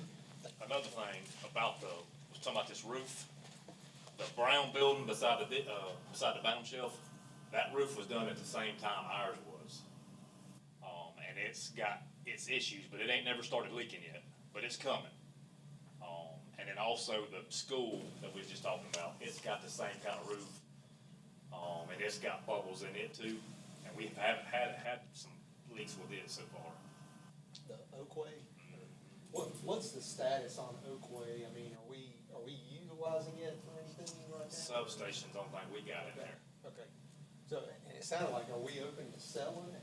Is that what we're, I mean, you said getting it. Giving it away. I'd be open. Okay. Giving it away. So Okay. there's a youth center that operates in there, and they Gotcha. have, I don't know, other businesses that's in there, and classrooms and stuff, Daycare. gymnasium. The biggest draw is bingo night, Yeah. but it's, the building's used and used extensively. But as far as county purposes, there's a substation in there, and Yeah, they got the front part of the building, but now you got, like I said, the roof being so old, and then all of them, air conditioner, wall units, the bar units, they're all 20, 25 years old. The plumbing's old. It's just, I mean, it's a disaster. Thank you. Matthew. Thank you. Yes, sir. I resent that, being 25 years old. I remember when it was built. Yeah, yes. next up, is it Murder Pool? Vehicle maintenance? Mr. Frosty? Yes, sir.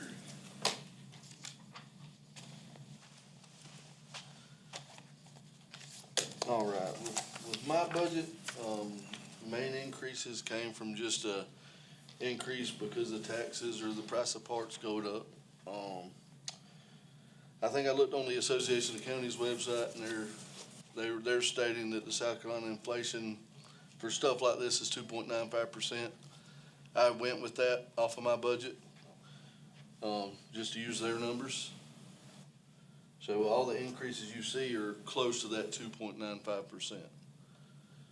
The reason we're asking for the same amount in small cap as we did last year is we still have some equipment to replace in the shop. This year we had to do our generator repair and stuff for the building. So we kinda had to not purchase some stuff we planned on purchasing this year to make the stuff more needed available. So we still need to purchase those things that we had to put off, is the reason that number stays the same. Mainly, I'm asking for 2 more personnel for the shop. We've had 14 employees for as long as I can remember. We went to 15 people in 2009, but then back to 14. Between then and now, we've doubled in work order count. We're running close to 3,700 work orders a year on 10 mechanics.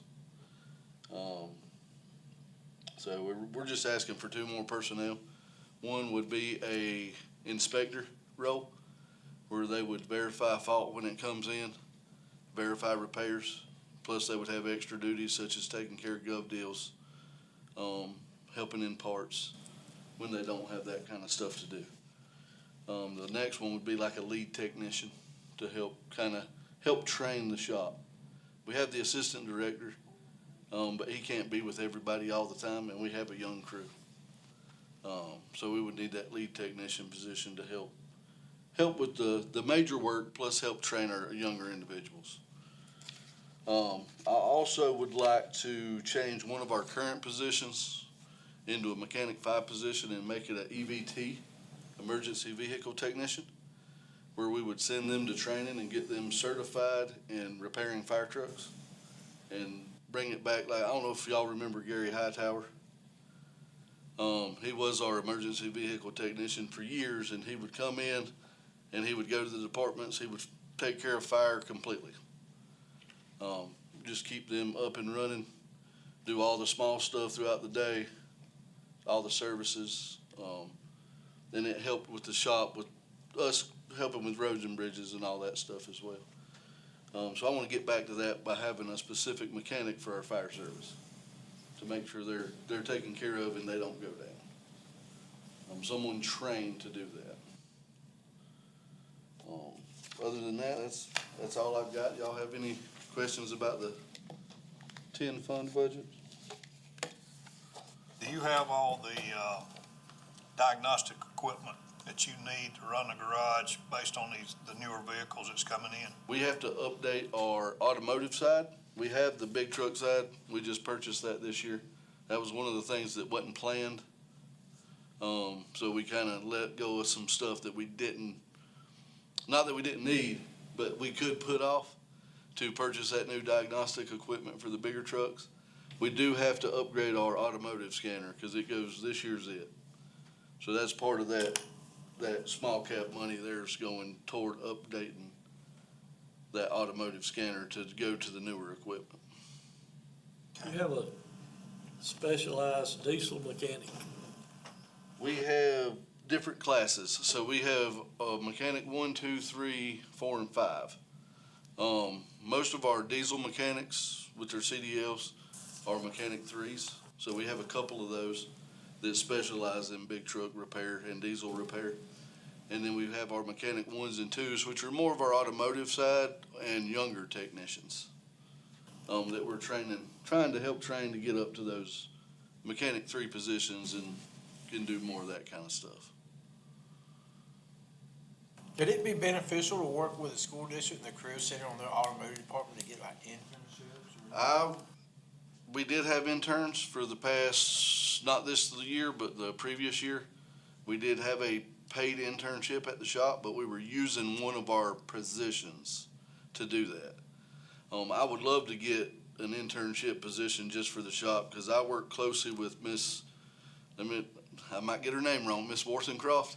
She's over their internship program, and she puts them everywhere in the county, all the factories, all of that. And I work real good with Jeremy Davis, who's their automotive instructor. So we have done that, but we used an open position for that. We have since filled that position, so I don't have a position to offer. Can you figure out the costs associated with that? And I can. we can look at that? Because that could be a pipeline for the next For the next technician. I agree. Anybody else? I got one thing, Mr. Chairman, Frosty, so it'd be 15 total FTEs, is that what you're? 16 total personnel. 16, so the two, you said the lead technician and An inspector. inspector, gotcha. And then we would change one of our current positions to the EVT technician. And then I was just curious, the ballistic modification, do we do those in-house, the modifications to? Ballistic glass? Yeah. So once, with this new company that we're probably trying to see about using, they will train my technicians to install. So all we would do is order the stuff here when we do the upfit, and we would install that during the upfit process. How is that cost versus the other company that would install them? I'll have to get those figures for you to differentiate, their labor costs versus us, but it pretty much gets rid of all labor costs related to ballistic install.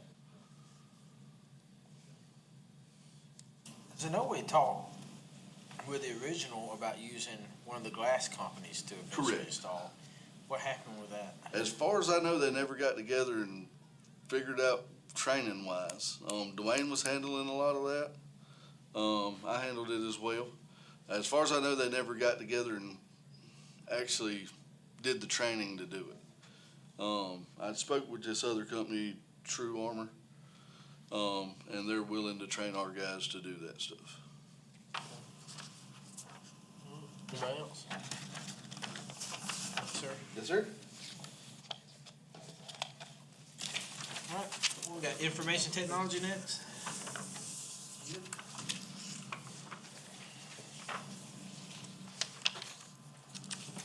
Just had a few changes. Our professional GIS line went up. They just went up $5,000 on us. We talked to them Monday. Our professional went down. You're doing more stuff in-house, so we cut it. Data processing, we are on the same sort of licensing that sheriff's office is on. It's a licensing you pay for and you own it indefinitely, but they're cutting security updates for that stuff. So we're looking at moving to Office 365, and it's expensive. It's $95,000 for the whole county.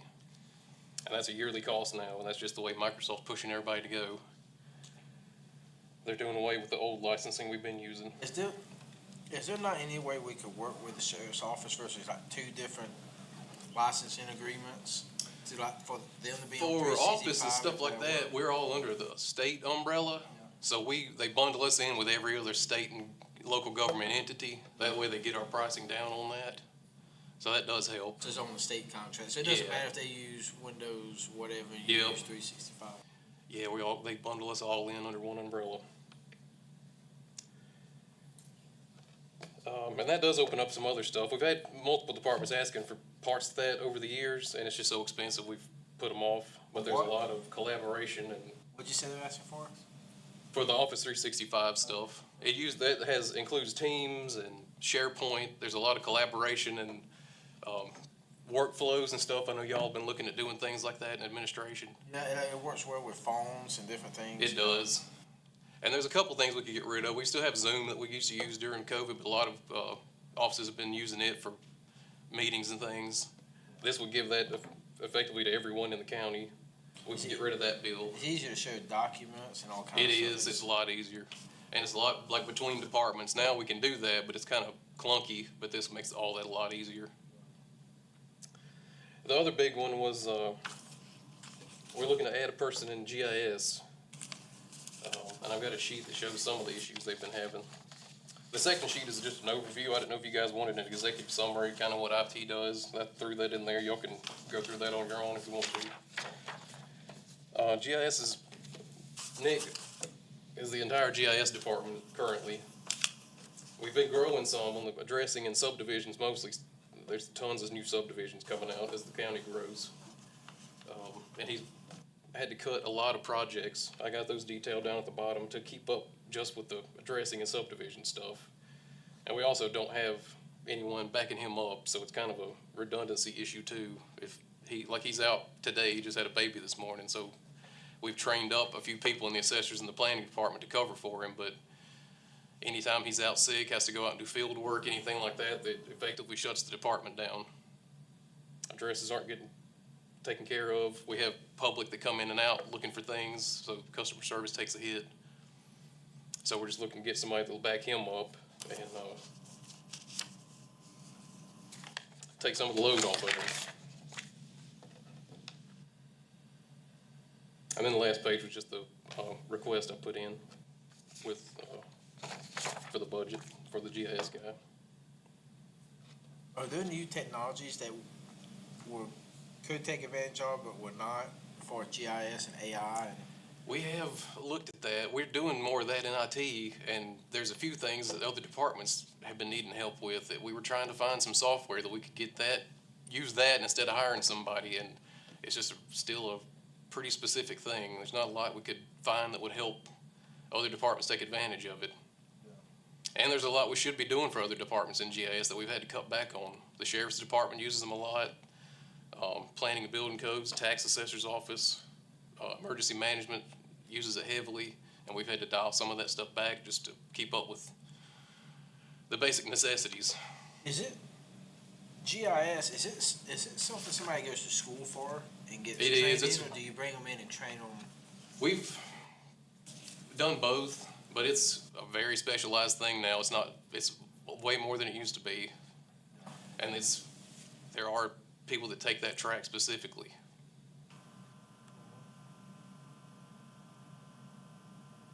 Anybody else have questions? Yeah. These drone surveys, do y'all conduct those yourselves, or, I know she had the sheriff's department, but I noticed that. We do, there's both. They do some, we do some. Nick had been doing some for the soil and water conservation. He does some for the sheriffs, for the fire stuff. At one time, I think they went out to, South Cove Point and did some drone surveying out there for the parking lots and that kind of Yeah. stuff.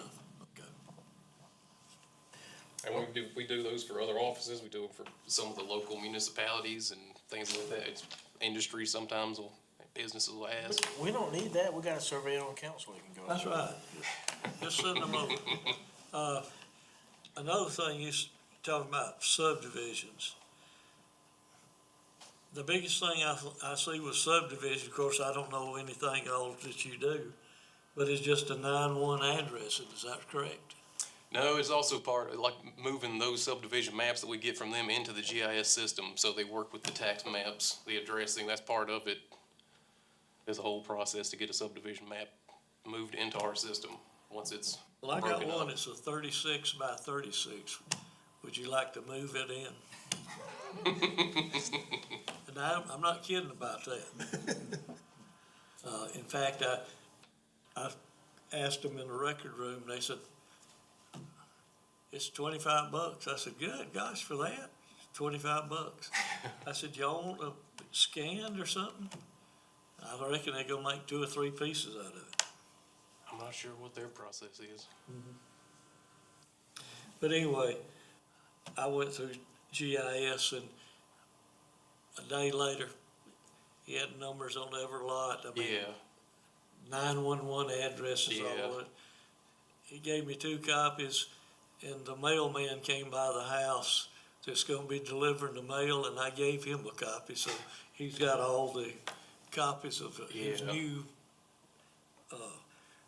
customers.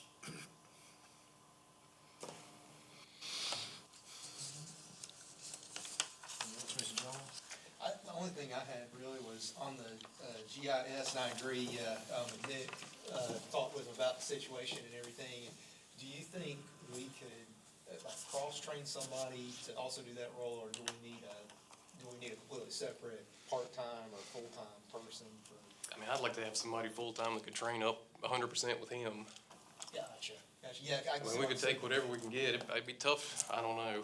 I mean, Kevin and Jarrett in planning are cross-training, but both of those departments are pretty strapped as it is. Gotcha. If we had some, I don't know. It's such a specific thing. It's hard to find somebody that has a equal set of skills that can just move right into it. We can do it, yeah, and there's so much required with GIS now, Yeah. in so many different areas. Okay. The I had a couple other things, with our website, Yeah. are we getting, I guess does that include like normal updates and changes to the website annually? It is, that's everything. So they do all the updates. They manage everything on the website, the hosting, storage, everything themselves, updates on the back end for software and from departments. They'd all go straight to them. We don't, we kind of help. We would like to look like this, stuff like that, but they do all the work of themselves. Okay, cool. I have one more question. All right. And I'm not trying to add work to y'all, but, the record room, they've got plants that were done back in 1930, and they're on books with, plastic paper. Is there any way that can be scanned and put on computers today? Yeah, I think I'll have to look. We've got some of that scanned. I'm not sure. They're moving to a new deed system, so we're gonna have to, I think there's more options available to us on that new system than we have now. And I know Kevin went through, in the map room and scanned a ton of those plats previously, so we may be able to move all that stuff up there and get it online too. Who is doing that? I mean, does the record room, do they have their own person that's scanning those, or they sending it out to another department? A lot of the stuff comes in digitally now. Those old ones have to be scanned by Yeah, hand. I understand that. And I looked they it don't up. have a big scanner, a large format scanner that can do that. I looked GIS up- has one now, and I don't know if the one in the assessor's office still works. It may be out of commission. The reason I said that, I look them up and you can just go from here, but if you go from, let's say, 2000 back. Yeah. You're lost. You're gonna have to come to the courthouse, where if you, in the A's, like A99 forward is good from then on, but from A99 back to Yeah. just book A, you gotta make a trip to Walla. Yep. And we'll find out about that too. I'd like to get all that stuff online. We try to put as much stuff on the website as we can to keep foot traffic down up here. Well, I'd like to cut my steps down. Yeah, too. people won't, like to do it at home now. They don't want to come up here and hang out with us anymore. My nephew does all that looking up and he said, oh, gotta make a trip to Walla. Yeah. And we like to scan all that stuff, but it's a process to get it all done and digitized and online. Okay. Well, thank you. I was just throwing that at you because, I run into it from day to day. Yep. We do have it, I think, somewhere. We just need to get a system that we can do it with. And they're training on the new system today. Should be online soon.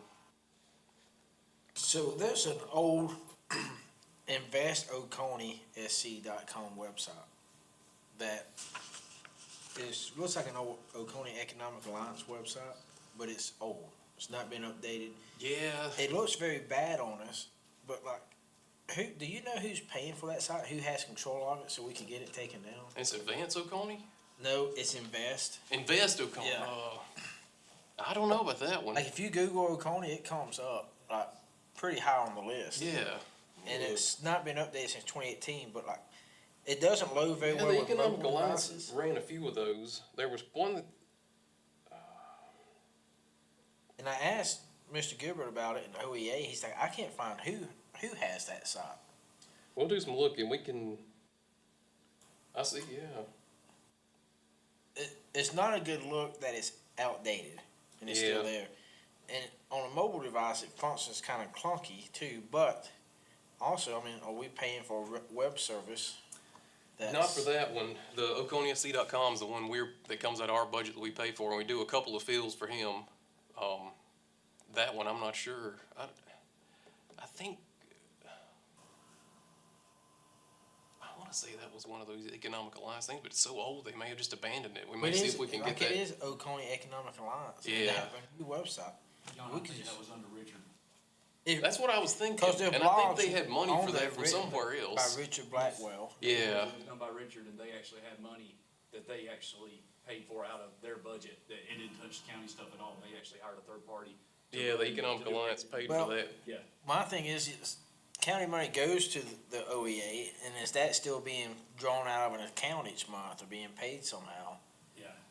And how can we? That never was budgeted through us, so we had. Yeah, and a lot of their stuff's completely separate. We've had problems with it, with Yeah, I them, their understand stuff getting hacked, and we get Yeah. calls about it, and we're like, we'll talk to them and try to help them out with it, but we don't I have don't any know how to control find over out it. who. Gilbert has no idea who has it. Because after Richard, it was Janet, and I don't know if she maintained it too or not, but, I mean, that was done completely out of their budget from Yeah. separate from the county. Right. Yeah. Economic Alliance. You said it was Invest Oconee? Invest. Okay, I'm on InvestOconeSC.com. InvestOconeSC.com. Yeah. Okay. Yeah, I'm on the ICANN lookup right now. Okay. And maybe we can find out who owns that and just have it forwarded to something that's updated more often. That's why it's nice having a tech guy's administrator too. I didn't think about looking up ICANN. But, I don't know, anybody have any other questions? All right, anything else, holler at us. Stu, did you have anything else? I'm sorry. I don't think so. Yeah, we're finishing up early. Today, that was everybody for today. So we've got our next, April 7th, we're gonna have, economic development, probably the airport will come in before that council meeting that night. And then April 21st, we're gonna have emergency services, fire service, and rescue come in and present. And we're gonna be pretty much wrapping up at that point with all of our budget workshops. So, yeah. Perfect. So we need a motion to adjourn.